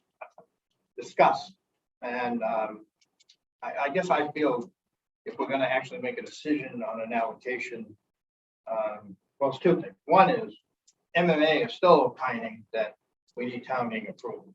I'm not sure I agree with that because we have that article in the town meeting warrant. I disagree with that. I think, yeah, we have an article in there that allows us to do that. I agree, and it's very clear to me, and so that question is in the back of my head, and I'm certainly willing to advocate that, and I guess someone would have to challenge. Some citizen would have to challenge if we don't have the authority. And I think even if they did, I think we do. So that's one thing, but I guess I hate to, if we waited to the next meeting, would that be a killer for you? No. I mean, I'd like to actually put on the agenda that we're gonna vote on allocating, but potentially $5,000 to, and give people notice of that.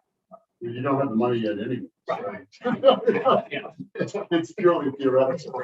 So we just made the hell with it. Yeah. And we're not sure, I mean, the money, I'm a little nervous about this because the money has to be, the more and more I read about it, the money has to be done, spent in a manner, bid refinements and Davis-Bacon, and I'm concerned about rushing into that depending on what it was done for. I mean, if this was, I guess in my mind, I'm thinking if our 5,000 was used to hire a sheetrocker, then that sheetrocker has to pay Davis-Bacon, which, as I'm reading it. Huh? And I'm not sure that Knox County Clinic knows what Davis-Bacon is. Maybe they do. Well, it's smooth because we don't pay. Okay, so you're talking about materials. So you're talking about materials. Yeah, we're talking about material stuff. Yeah, but even then, there's bid reform. Potentially, and so my sense is before we can actually award money, we're gonna have to come up with some sort of template contract or service agreement.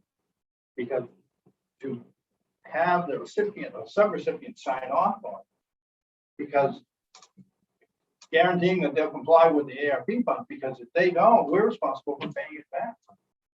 So I'm not sure we're ready to push money out the door, and that's covered. Go ahead. I think I had thought that at our first September meeting, we're going to roll up and reprioritize and get real numbers for the things that we already think we've committed to. I mean, so the premium pay being one. what's the route for that? 'Cause we started with, it's coming from us, not the county. We're not going to the county for that. So as much as I support this, I'd like to see the bigger picture. Yeah, okay. And Cliff makes a point, we don't even have the money yet anyway, so. Okay, so I also, so we're good with that. I also prepared a draft letter to the 2 daycares in town, just basically asking them if they were interested in discussing this, if they did indeed take a financial hit. We understand from Betty that at least one of them did. So I would like your authorization to send this out and just solicit that information. They may not be interested, and they may not qualify if they haven't taken a financial hit, but, I think we need, one, find out if they're interested, and if they're interested, we need to figure out what documentation we need. So we good with that? Yep. Okay. And then Terry, we know is working on hours for premium pay. Terry, have you had probably haven't, but have you had a chance to close the door on whether or not we had a revenue loss? We did not. Okay, so that's off. Correct?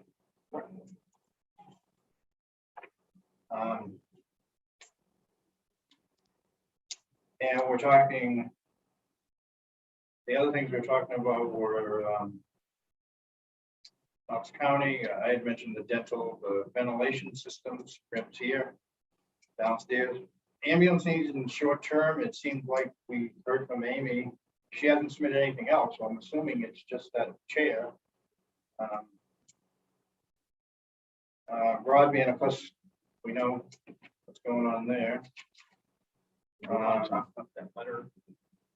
Which letter is that? Yeah, sure. That touches on this too. I'm not sure I have that with me. I did read it. Oh, okay.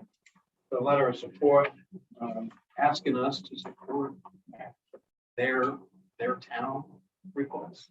for 4.4 million for the county. And they want 700,000. 700,000? So I thought it was. 150. 750,000 Well, not John. is Yeah. what Where Rockport. did I see 4 million? Well, that was the Mid-Coast Coalition way back when. They asked for 7, then they 7 million. right, then they asked for 4. But this is town of Rockport applying to the county for $750,000 of the 8 million the county's going to get. And this is for Rockport. And they've reached out to all the other towns that are part of the coalition to ask that those towns support their request. Well, it's more than this town. They reached out to Camden National Bank here, and I'm assuming I'll post it other business. Yeah. I guess, for some reason I missed the number there. I've got the numbers confused, but it doesn't matter what the number is. I personally feel I'm not inclined to do that unless they want to give us a letter supporting their request. Yeah. It's very quid pro quo, you know? Well, personally, I think it's kind of silly. Number one, they're asking for money for something that the coalition is going to be asking. Well, not a coalition, now a corporation. Yeah, and so I don't know how the two mix in. And then asking us to support their request.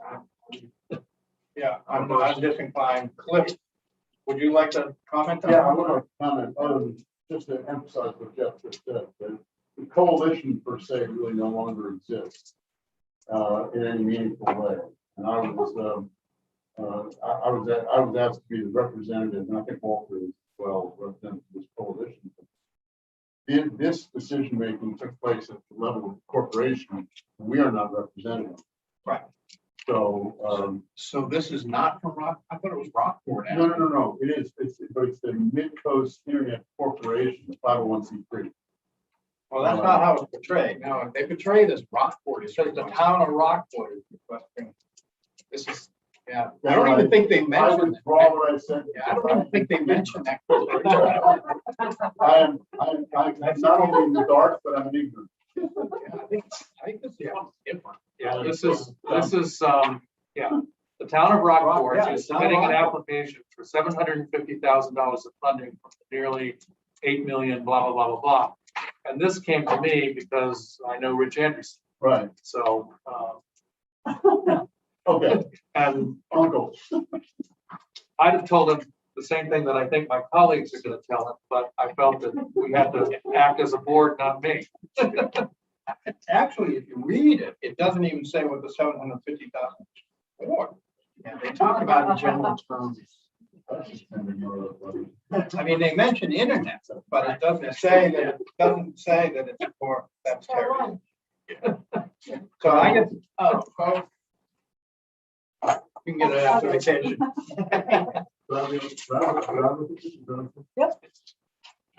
Public information. So I'll tell Rich that my two colleagues were voted against. Well, I don't think we have to vote. I think we only have to vote is if we take some action, and we're not taking any action, so. I guess, unless somebody wants to make a motion. I just assume not take any. Well, I don't, you don't want to. And then I mentioned earlier, I really think that if we're serious about ambulance regionalization, this may be an opportunity for, between county and local funds and so. Can I ask a question? Sure. Well, actually, can I encourage you to bring that discussion to the county? Well, I'm still waiting to hear what the forum is gonna be for input, other than specific grants. Well, you're in the county commission. So, trust me, I'm doing everything I can. Get it done. But I am assuming, based on the pressure the administration is getting, two commissioners, that we will start having. We're gonna start having meetings in September. Well, I hate to put you on the spot, but does the county administrator work for you guys, or do you work for him? Don't answer that question. I'm aware of that. I'm aware of that. Well, I'm serious. I mean, But I personally, I mean, I am hoping. You bring, when you were discussing earlier, when you're discussing bringing a request or suggestion of using that money or the county's allocation of the money towards that purpose, it's gonna spark that conversation.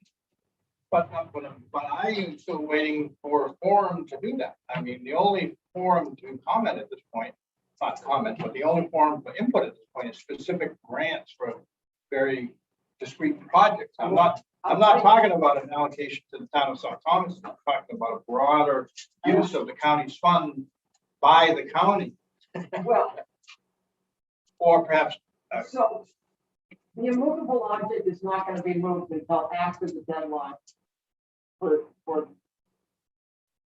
that, after all of these grant requests are received and compiled. Finance director is then gonna start compiling them all, and we're gonna be presenting.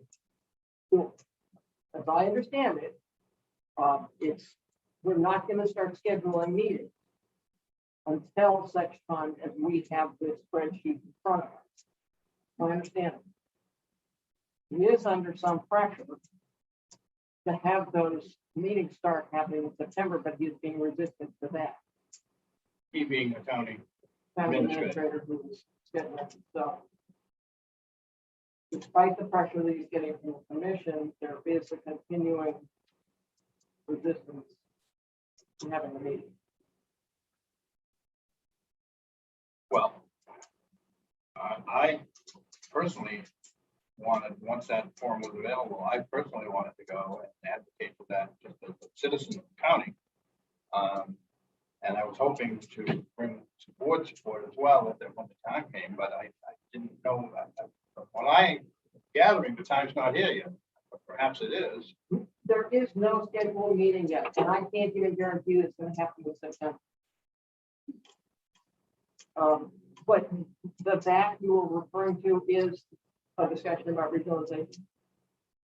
Yeah, I mean, I'm thinking that if this is ever gonna happen, some form of EMS regionalization, that the carrot here, because there's no stick, could be ARP funds. And again, I'm not convinced that we're gonna pull off, you know, a 20-town merger, but perhaps we could, you know, pull off something. I don't know. I have to agree with everything that you and Amy said, but if you initiate the conversation through the use of ARP funds, but still approach it in terms of, I mean, my perception of this is you could create a model for, you know, for a functioning group, smaller group that could then hopefully expand. Because I agree with you completely that what they're trying to take on is too fast. But you're gonna get the county involved the minute you start going after the money. And I can tell you, you will have some support for that.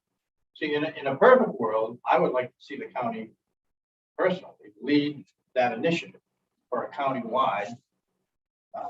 But I just don't see that happening because the counties, in my opinion, in Maine never got out of the 1880s. But that's a whole other story. I think the perceptions are probably very true. Now, in defense. No, it's all these former county employees. Yeah, in defense of the county, I will say that for many, many years, the county attempted many times to bring towns together to discuss regionalization of various sizes. Right. And they got shut down every time. Yes, but they never had $7.7 million. That's true. That's true. That's right. They didn't have that, but there were significant efforts to try to bring county towns together to say, what do you want the county to do? What can the county do better for you? And they pretty much got shut down every time. But By the town. You were one, if not the only person actually initiating that. And what is required is an internal county advocate to move that conversation. Correct. A forceful advocate. Well, I like Walter's idea of trying to convene a smaller Thomaston, St. George. St. George is kind of a different animal, but I mean, they could become an affiliate to it or something like that. I'll say, go ahead.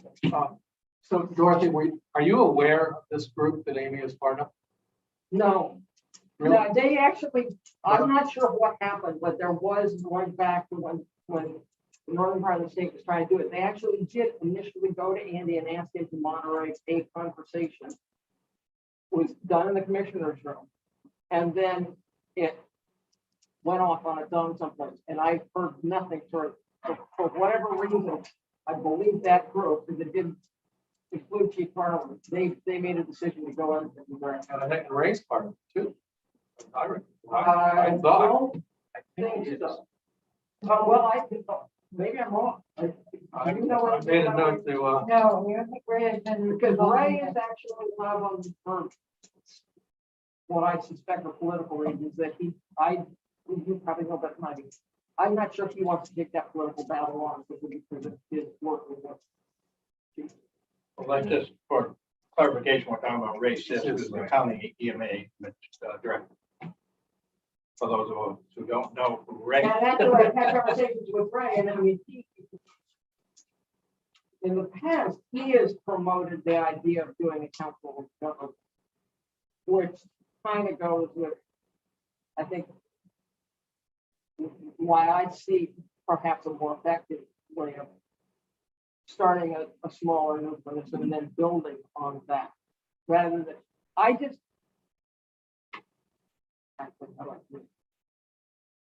honestly, I don't think that the county at this point has the voice to be able to go in and initiate the conversation. Well, and I agree with that, and that's why I said in a perfect world, I don't think it's gonna happen. Not for lack of trying. But But there's a whole bunch of baggage and Yeah. history that goes along with this, and I was hoping we were kind of past that, we were gonna be able to move on. Yeah. Well, dispatch happened. Yeah, but that was forced. That was not, nobody went willingly into a consolidated dispatch. That was And it- forced by the state. And it continued to cause problems and honestly, as far as I can tell, once we got Bobby Coombs in here, it's the first time that everything settled down. So it's honestly, it's a matter of getting the right leadership. Well, I come back to Walton's idea. I'd like, before these ARP funds are spent, because and probably gonna happen sooner than later, I'd like to see if we could convene Thomaston, St. George, I'll say. I agree. South Thomaston, Can I and maybe have a county commissioner or two come. can I make a motion? And I, Yeah. can I just, one quick, I mean, I have mulled this a lot, and I do think that when you get, and I don't know who else is on the group, but if you put Amy Drinkwater and Chief Farley in there in a position, I think both people and probably others that they've got involved in this have the stature within the county to be able to have more effectively pushing it forward. So I have some confidence in that. I would never want to give up on the group that they're working on, because I think in many respects, it just has a better. And again, I'm not positive what the objective of that group is. What the impression I got tonight was that it might be as a result of the redistricting that the state is doing, and they are having to change how they're doing business. It might not be what we're thinking of as regionalization of fire and EMS. It could be their reaction to the state's changing of the fence lines to make this area comply with that. That's kind of the impression I got from that. I don't know that for sure, which is why I'm really interested to see. Well, I want to be careful, because I heard Amy say we're just talking to EMS. She clarified on there that it was fire I thought and she EMS. responded to you that it was just EMS. No, well, but I think when she says EMS, she means all of it. When he asked her tonight, I thought she was going to say just EMS. That's what I thought her email said. But she said fire and EMS. In fact, Chief Farley is our fire chief, Yeah. and they've got Whitehawk as well from Rockland. He's fired. I just see this. Although both of them have EMS. I just see the chances of pulling them off together as. Again, I don't Live in know. The thing is, you've got the people that can provide the leadership, you just need to formulate the strategy better. I mean, I agree with you. They're going to be, they're taking in Waldo County, and that's not gonna work. We're gonna be hard pressed to get it work in Knox County. But you do have the leadership, you do have the people, you have the respected personality that can, I mean, sit down and have a private conversation with Amy and talk it out and see how you can grow this thing. But to me, my perception is that it basically all comes down to leadership. Who's going to be leading it, and it has to, the people leading it have to have the right. But Little Soft Thomaston can't take, I mean, you keep saying you have to do it. I see it as you have to. No, and I think that's where Dorothy started. That's where Dorothy started. And so my motion is that the board authorize me to send a letter to the county as a cover letter to our right now 3 different requests for funding. It says, here's our individual projects, but we think you ought to look at the broader picture and relegate or delegate some of your funding to regionalization efforts. That's a long motion. Yeah, I know. I'm just trying to get, so all I'm asking for is your authorization for me to send that. I'll second that. That emotion. Can you make it a simple motion for Terry? Send a letter to the county asking them to send money. Supporting EMS regionalization, something like that. Considering EMS, use of EMS, ARP funds for EMS regionalization. Yeah. Something like County regionalization. The move and seconded, so we have discussion. If South Thomaston, St. George, Cushing got together and went to the county commission, I think that as a group, you would get a lot further than just South Thomaston or Thomaston individually. I think it has, because I think a lot of these towns are being led dry by the amount of funds that they spend on the fire department and EMS, and they're ready now. So it's a different climate. Plus, you've got the funds from the government. I agree 100%.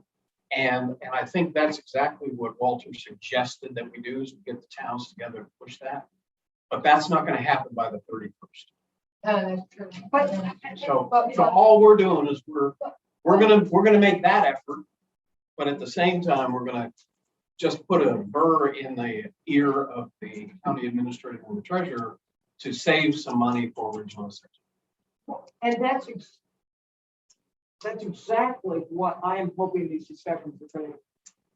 I'll tell you quite honestly, I don't care about this their chair. I mean, that does not interest me. And that was Andy's and Kathy's form that came out. And it's very, very limited.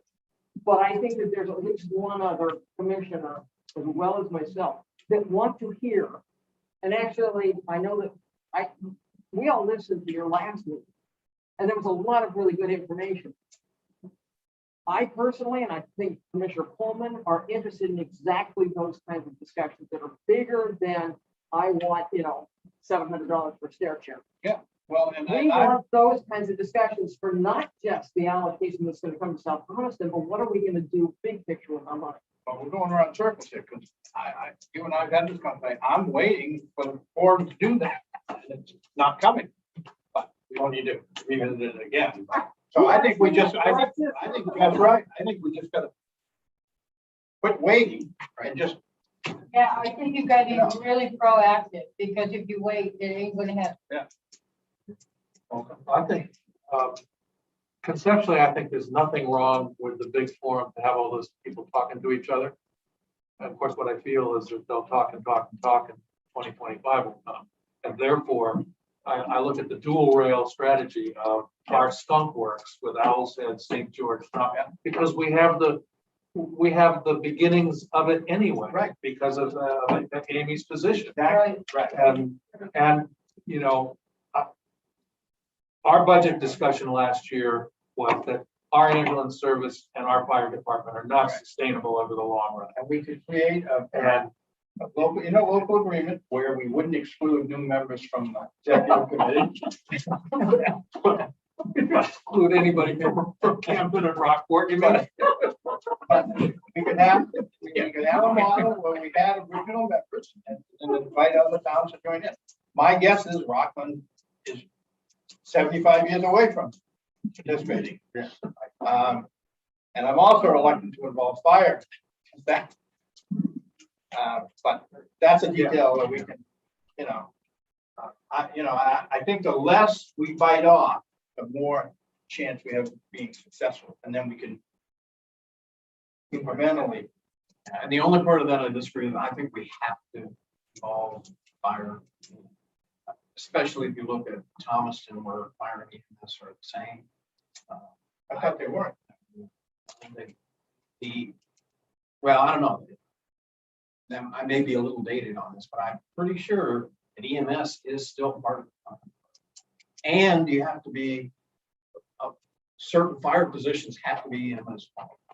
Well, I know that's true in Rockland. Oh, yeah, Camden, Rockland. Rockport. Right, and that's why I think that's gonna be a different approach, but okay. Can I just make one more comment, and I promise that's the end of it. If you said Little South Thomaston can't, have an impact on its own, and then I go back again to the notion of leadership. And there are more than a few extremely articulate people in South Thomaston and, St. George as well, that can push an idea articulately. That's all we need. That's all we need is a convincing argument. Do we vote on the motion? We haven't. Do you have a motion?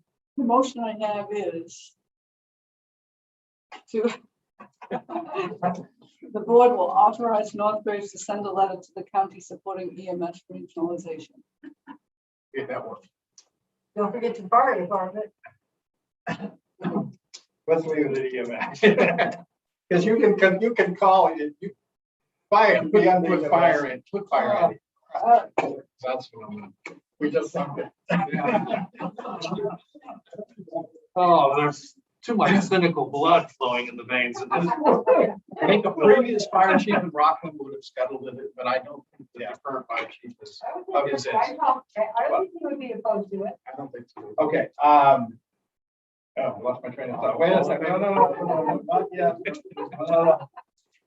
Oh, could I ask that you circulate a draft? Yes. Okay, all those in favor? All right, anything more on ARP at this point? So,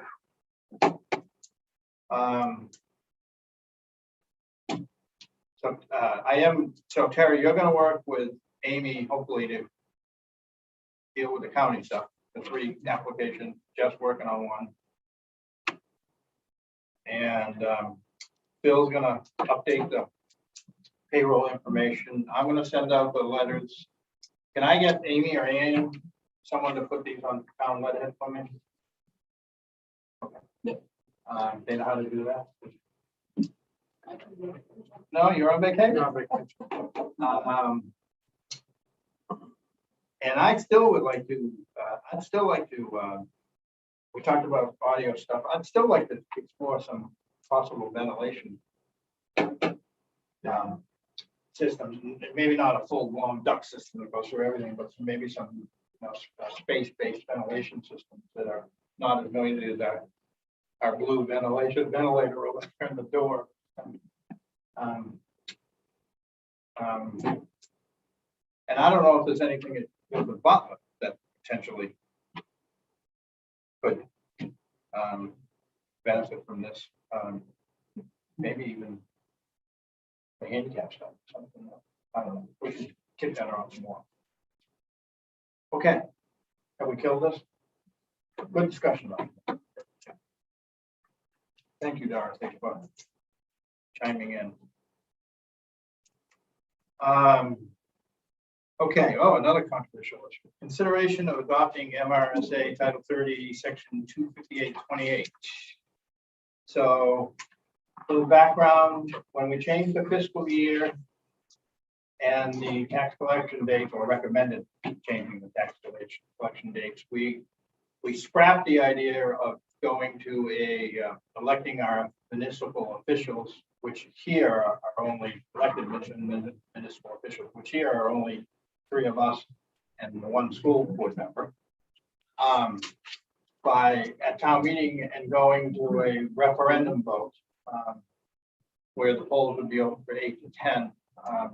And also, if you adopt that section, then you can also put referendum questions out there in front of the at the polls. Right now, we can only do the referendum questions that are required by law, like the one we just dealt with earlier, the Sunday liquor. So we scrapped that idea. I think we're moving down that path, but we had a different board then.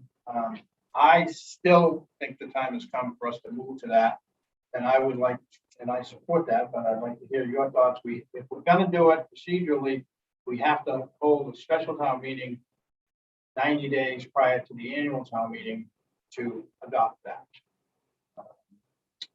If we, and again, the town would have to adopt. So the decision we have to make as a board is whether or not we want to put that decision in front of the town.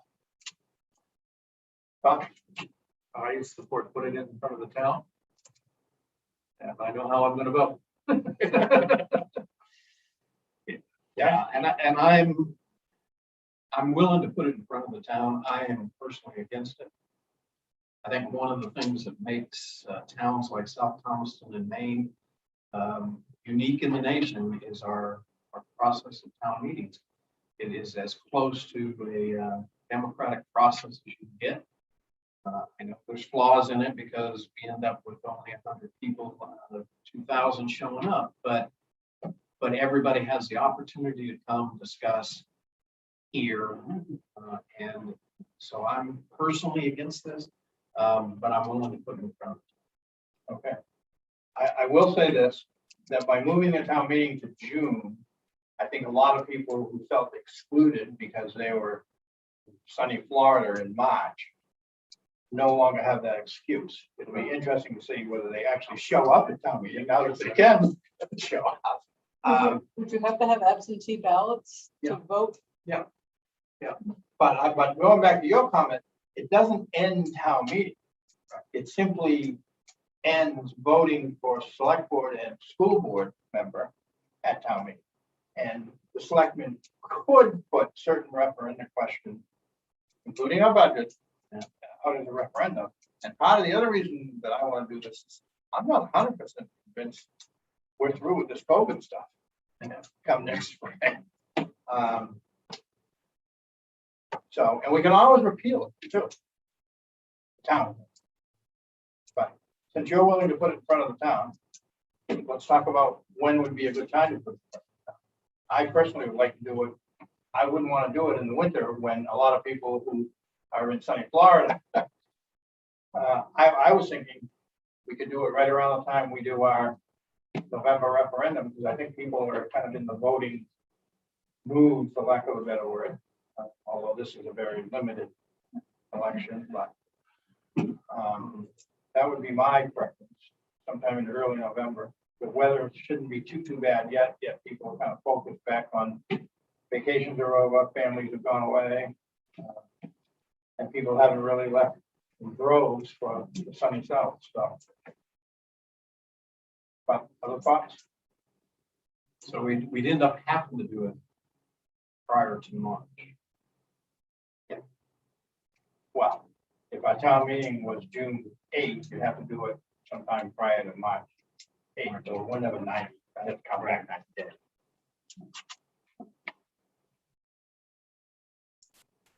Thoughts? I just don't think we're gonna see a lot of people. Town meeting. Put together a little earlier? Now, I don't think we're gonna be able to get it done. Why? It's just a 7-day notice. Welcome. I think this is one of those where we know what we're trying to do. And I mean, I share, I'm not where Jeff is for this, but I'm also as a board member and as later as a citizen, I don't like the idea of budgets or anything else being put on that. So between now and the time we do this, I'll vote against anything other than the officers. But we know what we're thinking, but there's 1,600 people out there that they don't have a clue. And so the education process, I'm not sure we have enough time between now and November to really do a good job of informing why. What's the why behind this? Well, we could go early December, but if you start getting into late December, now we're into Christmas. Yeah. And then January, you get the folks that are gone, you get bad weather. So that's why I was thinking doing it in March. Have to do it in very early March, right? Because Before March 8th. or whenever, I don't know, do you know when the first Tuesday after the first Monday is? No. Do I have that right this time? I think it's the first Tuesday after the first Monday. Oh, we got Zoom on, Terry.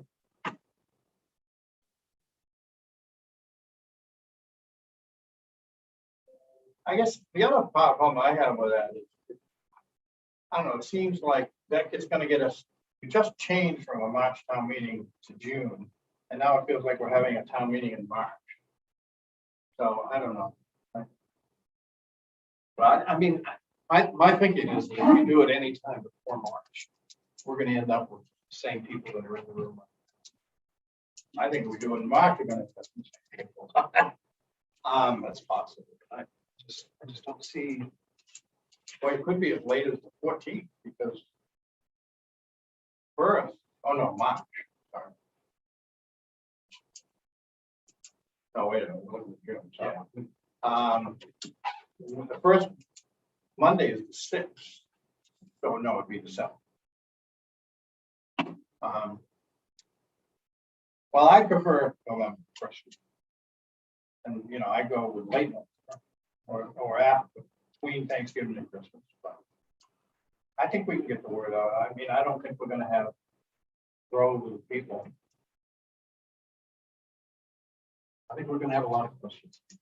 But I think we can do a frequently asked questions. I think we can get the word out there. And I'll commit to doing what I can in terms of work. But I ask if there's any comment from the public on any of this, if anyone has any thoughts or. Dorothy? I'd wait a year and do it earlier next year. Can you just put it off for a year? Sure, Because I think we all cannot the- do it at all. Well, no, I think it's actually a good idea, but I think you're right. I think the window is too narrow, and I think you're absolutely right. You're gonna have too many people. If you go towards next summer, when there's more people around, you're gonna have a better. Well, if we're gonna put it off, I'd just do it at the annual town meeting. Yeah, and then it would.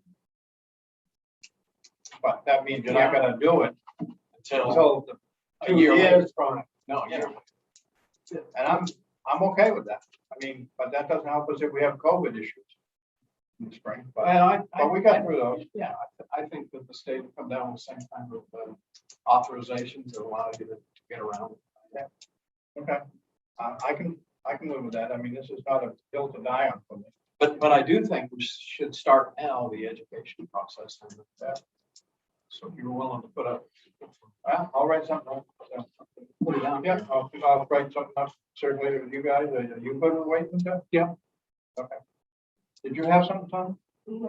First, I was agreeing for people. And I think that's, I mean, really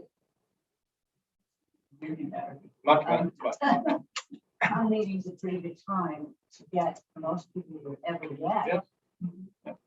And you can start the education process before in Q&A session now. So maybe we would end up with a small but minority critical mass, you know, they were voting on. The whole approach of town meeting sounds great. And you get some tiny minority of people who turn out. And last town meeting, speaking about the budget, first you talked about whatever it was. There was some issue after which, and then there was the guilty buttons, after which the exodus was huge. But there was this tiny little rump group left who were sticking around just so we could help you maintain the legal fiction that a town meeting had voted on the budget. You're kidding yourself if you think getting them to town meeting means that you get enlightened votes of a representative group of the community on much of it. It's certainly not. It was sort of like, you guys thought it through, whatever, although. yeah, I don't disagree with that, but I will say, having been around here 30 years, if someone doesn't like something, they'll turn out. You know, it's apathy basically means we're okay. That's right. So, I'd like to work with a little less apathy and a little more engagement in this. well, I think this would do that. I suspect if we were elected our select board members and school committee rep by ballot, it would be more like, depending on what else was on the ballot, 600 or 700 or 800 people or 1,000, not 1,000, voting on it. Well, maybe on a presidential election, it could be way up there. So would you link it with some other Oh, I think, yes, referendums probably, that yeah, people would probably. be turning out? Yeah, we would probably, it wouldn't be a presidential election, it'd be whatever the June, typically it would include the school budget and probably primaries. And referendum questions, state referendum questions, stuff like that. So, yeah, I mean, well, that would be up to the board at the time. Which may not be any of the three of us. Okay, so is there a motion to, just so I feel like we're authorized to include this on next year's annual town meeting warrant? I'll make that one. Second, I'll second that. Further discussion? All those in favor? Okay, and I'll work on writing up some stuff. Okay. Okay. I put this on the agenda as consideration of requiring masks being worn in municipal buildings. Basically, Betty sent me an email as our EMA director with a couple articles saying that a few towns around had reinstituted this. And I told her that I would put it on the agenda for tonight and see what you folks thought. I will say I've had a couple of conversations with Terry about it, but I guess I'll get your thoughts at this point. If anyone has any comments. I'm self-medicating, but I'd like to be protected from everybody else. I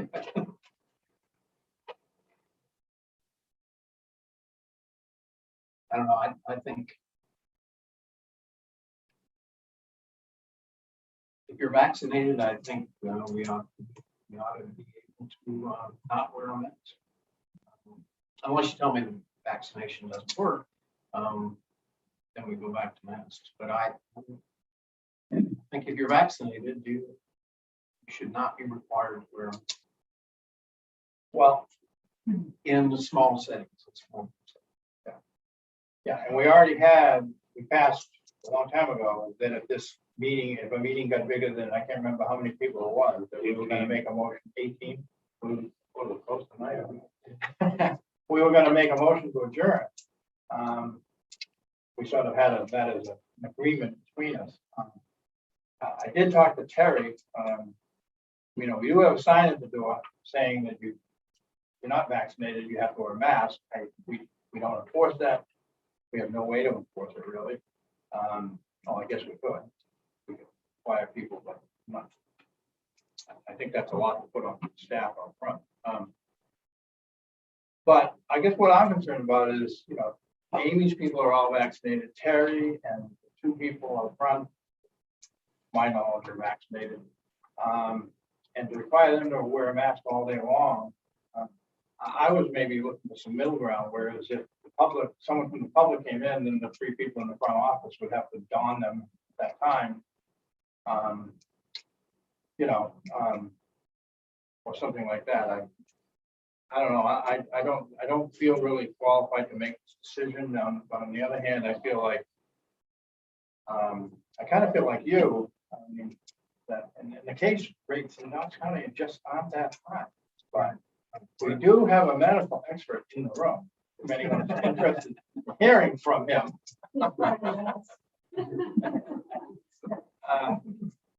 And he generally, as a rule, is not hesitant to speak. No, you haven't been. So the problem is not binary. If the vaccine works or the vaccine doesn't work. Not that easy. The vaccine works and it'll keep people from getting sick. If you're vaccinated and you get infected with coronavirus, you will not get very sick. You will not get on a ventilator and you will not die. Usually. Well, it's about 0.3% of the death. And that's about, that's somewhere around driving on the main turnpike. Probably better. Probably. So if the vaccines do work, they keep you from getting very sick. But what they don't keep you from, predictably, is getting infected in your nose. So that you can get infected and that can be an asymptomatic spreader. So you can feel great and still spread virus, even if you're vaccinated. So my feeling is when I go into a closed space, of any sort, be it Hanaways, the Hanford, or the post office, I put a mask on. Because I don't know. I don't know whether I'm shedding virus or not. Feel great. I think if you have 3 people in an office who are in that office is closed up and they are fully vaccinated, that would be perfectly safe. My cut point is 60. I will not go to a place with more than 6 people, regardless of whether they're vaccinated without it. And there's actually scientific reason for that, having to do with transmission of the virus. But I don't think we can look. I'm on a quality committee for Maine Health, and it was supposed to be Thursday morning at 7:30. It was canceled because the people from Waldo in Belfast can't come because they're just slammed. We're not because we're lucky, not because we're smart. And it could change on it. That could change on a dime. So this Delta variant is terrible. I just was reviewing a paper just now. It's in preprint that looks at the ability of the vaccine to have prolonged immunity against Delta variant. That's terrific. Very good. It's a good paper, and it just confirms what I just said: is you can get infected, but you won't get sick. So I think it depends on personal preference. I'm just telling you what I do. Yeah. Which is I'm pretty careful. I'm gonna go. I want to go visit my grandkids, and they're not. So, 2 questions. I noticed I've been watching the EMS people are not wearing masks typically. And there's only 2 of them. They're out here in the back room. They come out here once in a while. They'll come out to use the toilet, correct? Maybe get a thing of water or something. And Amy just confirmed they're all vaccinated. Or I mean, she doesn't have documentation. She gave them the shot. So that leaves 2 other people that are in here all day long, or close to all day long. Code officer on Wednesday and then some other days. We don't know whether he is vaccinated or not. No. And Kevin, the census agent, and Jay, the census agent. So I guess I would like to propose that we not require the staff to wear masks unless someone from the public, the front staff, walks in, and then they don the mask. And that we require that Corey, and Jay, and Kevin wear a mask unless they want to give us proof that they're vaccinated. They don't have to, but if they want to, they can, and then they don't have to wear it. That acceptable? And then then that kind of deals with the staff, but then we're going to deal with meetings. Go ahead. May I just suggest that you add in to that people, visitors coming in, be required to wear a mask. Yes, that was going to be my next thing, is that anybody who comes through the door has to wear a mask. And that will protect people who are inside. That was my, I thought I said that, maybe I didn't, but I meant to say that. So, and anybody like Brian who comes in frequently, if he could do the same thing. If he doesn't want to wear a mask when he comes in, he would have to give you. We're not asking him to give us proof. We're telling him he's got to wear a mask. But if he wants to opt out of wearing a mask, he could just give us proof. I don't know if that makes sense. So, is that something we could maybe start with and see how it works? I don't want to make it a policy. I mean, just Harry, you're the one who's going to live with this. Well, I guess on them. So Terry's in her office and somebody comes into the desk. Does Terry put on her mask or just the person that's serving? No, all Terry? 3 of them have to put on masks when someone comes through the door. They're gonna way back in the corner. Can I That's my remote thought. from home? That was my thought. I mean, that way, there's extended periods of time when nobody's in here. Yep. You can take the masks off then, so you're not 8 hours a day with the mask. And the EMS people, in my thinking, are buried back here far enough. Yeah. And then So that's my thought. We'll see how it works, but I'm looking at you because you're the one who has to tell people on a minute to minute basis what they gotta do and. And when they complain, I'll give them your number. When they complain, I'll give them your number. No, in all seriousness, I mean, do you think that's a workable plan? Yeah, if that's the rule, yeah. If they Well, don't that's- follow it, they can't come in. Will people get grumpy? Probably. Will some people say fine? I mean, some people come in wearing it anyway. Yeah, I know that, they're not the problem. I just don't see the sense in her. I think the person that goes up to the counter needs to have a mask. Because they're gonna be within 6 feet. Well, first instance, could be 3 of them. 2 of them. For sure. Yeah, but if they're sitting back at their desk, they're 10 feet away. Right, but a lot of times Anna will get somebody who's upset about something. Terry will come up. Well, That's Well, what goes in goes out. that case, I Then will she put it puts- on. Okay, all right, that's fine with me. Dorothy, did you want to add a comment? Well, I just, for what it's worth. The rulings, that basically the judiciary comes down and makes the rules for the courthouse. So what they sent down, and then of course it goes to the entire courthouse, is what they said is if you have to wear a mask if you're in a public place. If you're in your offices, you are not required. And so Terry's in her office, that's basically, you know. Yeah, but it's not really an office like that. I mean, it is pretty Public. public. I mean, and I don't have a problem wearing one if there's someone in there.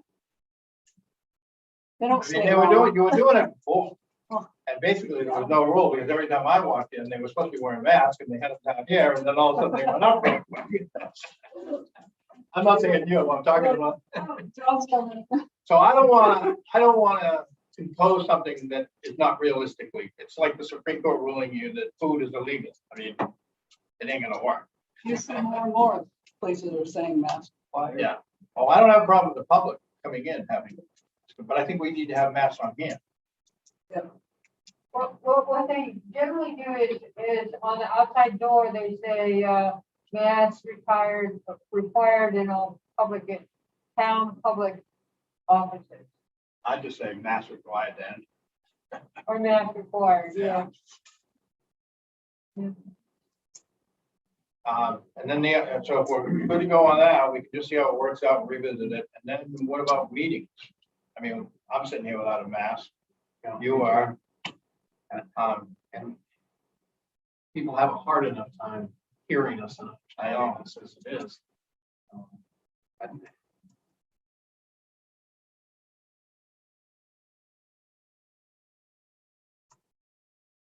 Maybe if you were 6 feet away from each other, you would have to talk louder and then people can hear. And we would You expel go more on violence. screen. And that's the way we were. John used to sit there, I sat there, and he sat over there. And then you can't But we see, can't, but it does a camera. It's not a. If you had an owl, it would swivel. Yeah, I hear you.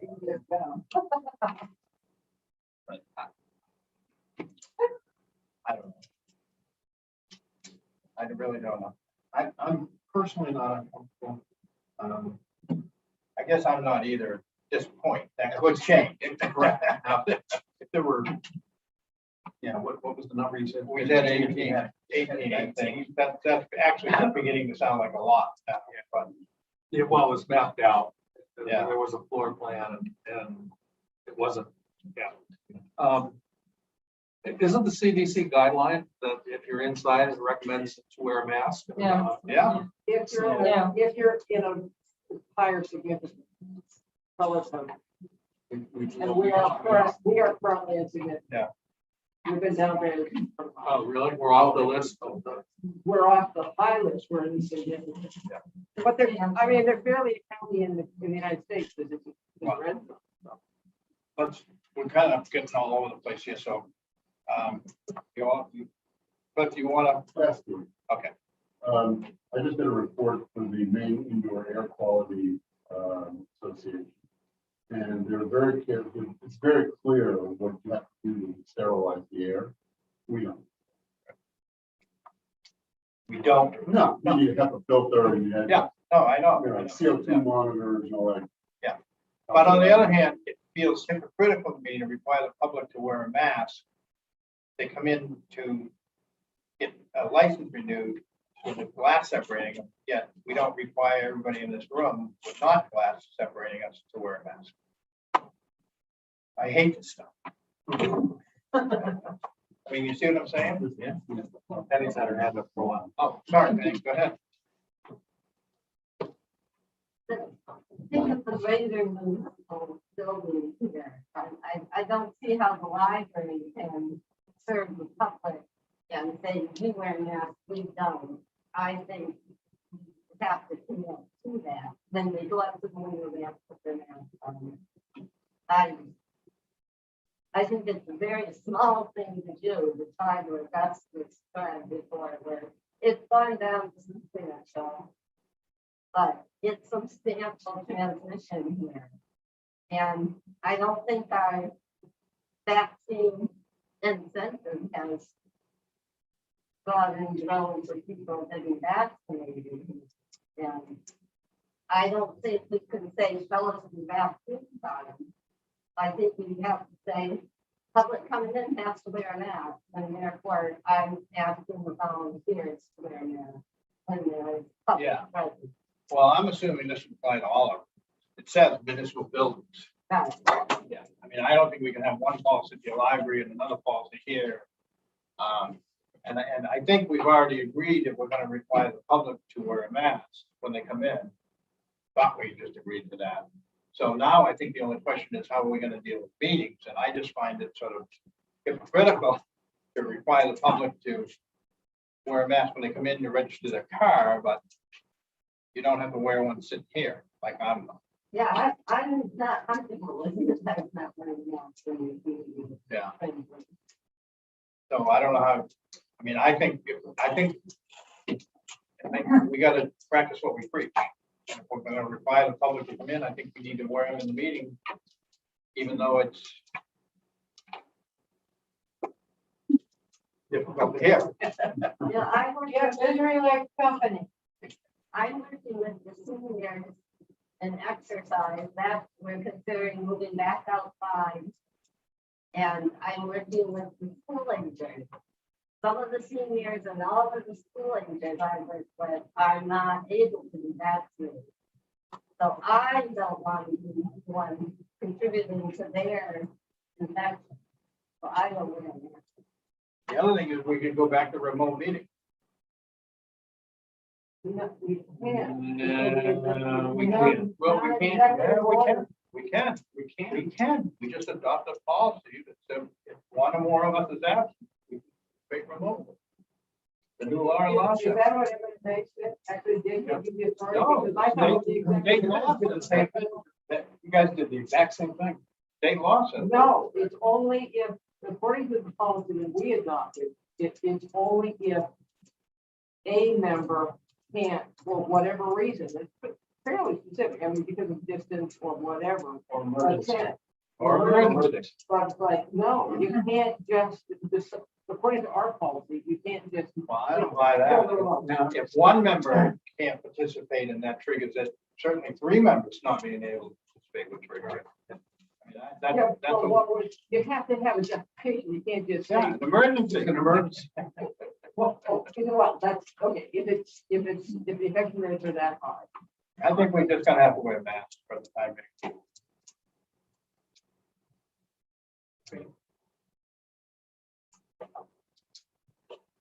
Starting at the next meeting, do you expect everyone, can I take this on? I couldn't understand you. Coming up too. Okay, The So- sound is gonna be horrible, so you're gonna have to speak much louder or get microphones, you know. we're working on that. The guy that does this has heart attacks and can't get to us, so we're working on it. So anyway, okay. What's next? I move that we accept Vance Massari Bunker's donation of $250 to the fire department and $250 to the ambulance Yes, I service, can't read. and thank them for their generosity. Second.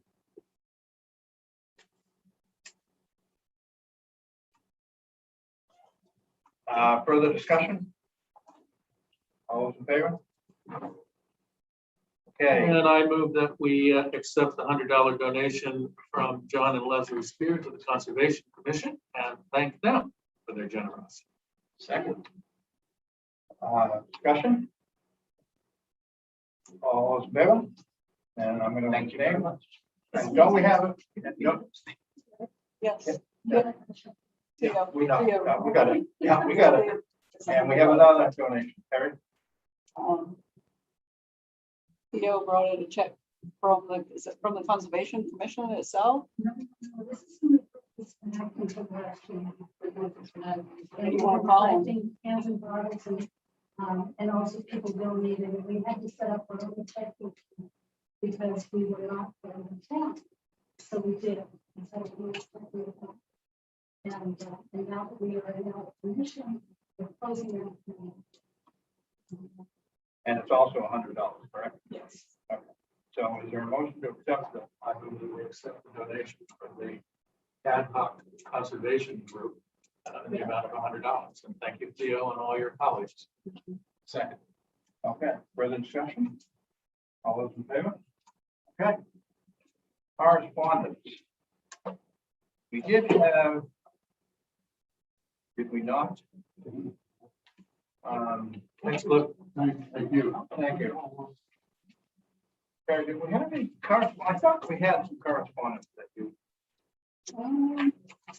Put it all on the agenda. Yeah, I don't think it was. Thank you. Thank you very much. Nice meeting you and. Thank you. Nice to meet you. Welcome aboard. Actually, I think I met you. Right, yeah. Why don't you give it to me again? I think I have it in the new emails, but 645. Um, 2000. what do we want to do about? thank you. It's nice to meet you. Have a good vacation. You too. If I get to it, I don't know, it sounds pretty busy already. I think we put it on him. I don't. I think we just tell him. You get paid hourly. That was the deal with me. I gave him the minutes. And how do you, if you're gonna do it the other way, how do you do workers' comp from it? Right. Does he and what do we- document hours? He does. Because we still have to do because if he still works overtime, exactly, there are all kinds of rules associated with paying that we skirt if you start also giving him a stipend. And not only that, we agreed to $26.10 an hour for those two positions. He never brought that up. And we did away with paying fees when Will. Yeah, we haven't done that in years. I have absolutely no interest in returning to that antiquated system.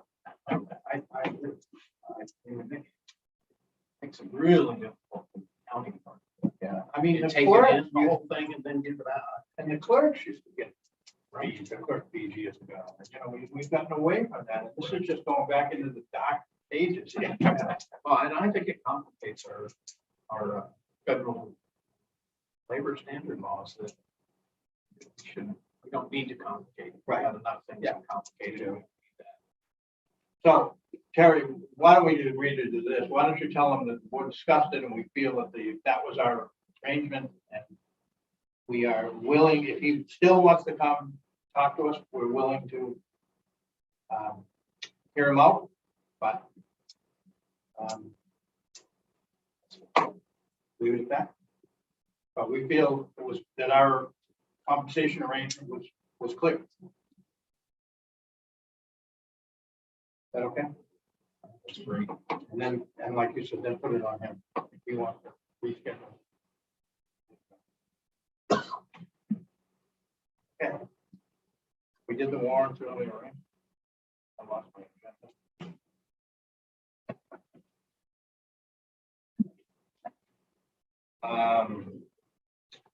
Schedule future meetings. I think we're scheduled out quite a ways, aren't we? We're out through October 26th. Yeah, well, I'm tired, and I mean, it's late, I'm tired, so we're good with that, so. Is there a motion to adjourn? So moved. I was gonna sing the Show Me the Way to Go Home song from Jaws because you teed it up. I'm tired and I want to go to bed. Further discussion? All those in favor? Thanks, everyone. I gotta get a more comfortable mask. How are those ones? I have nicer ones. But those seem nice and light. Yeah. This is heavy. It's got a pincher. Wearing glasses. Got a pincher that- Yeah, but that's the other one. I can't see. That's the biggest problem. Well, yeah. I put my glasses on and they get fogged immediately. Thank you, John. You know, I go home from these meetings and Wednesday Do you want morning, me it to takes me stop? an hour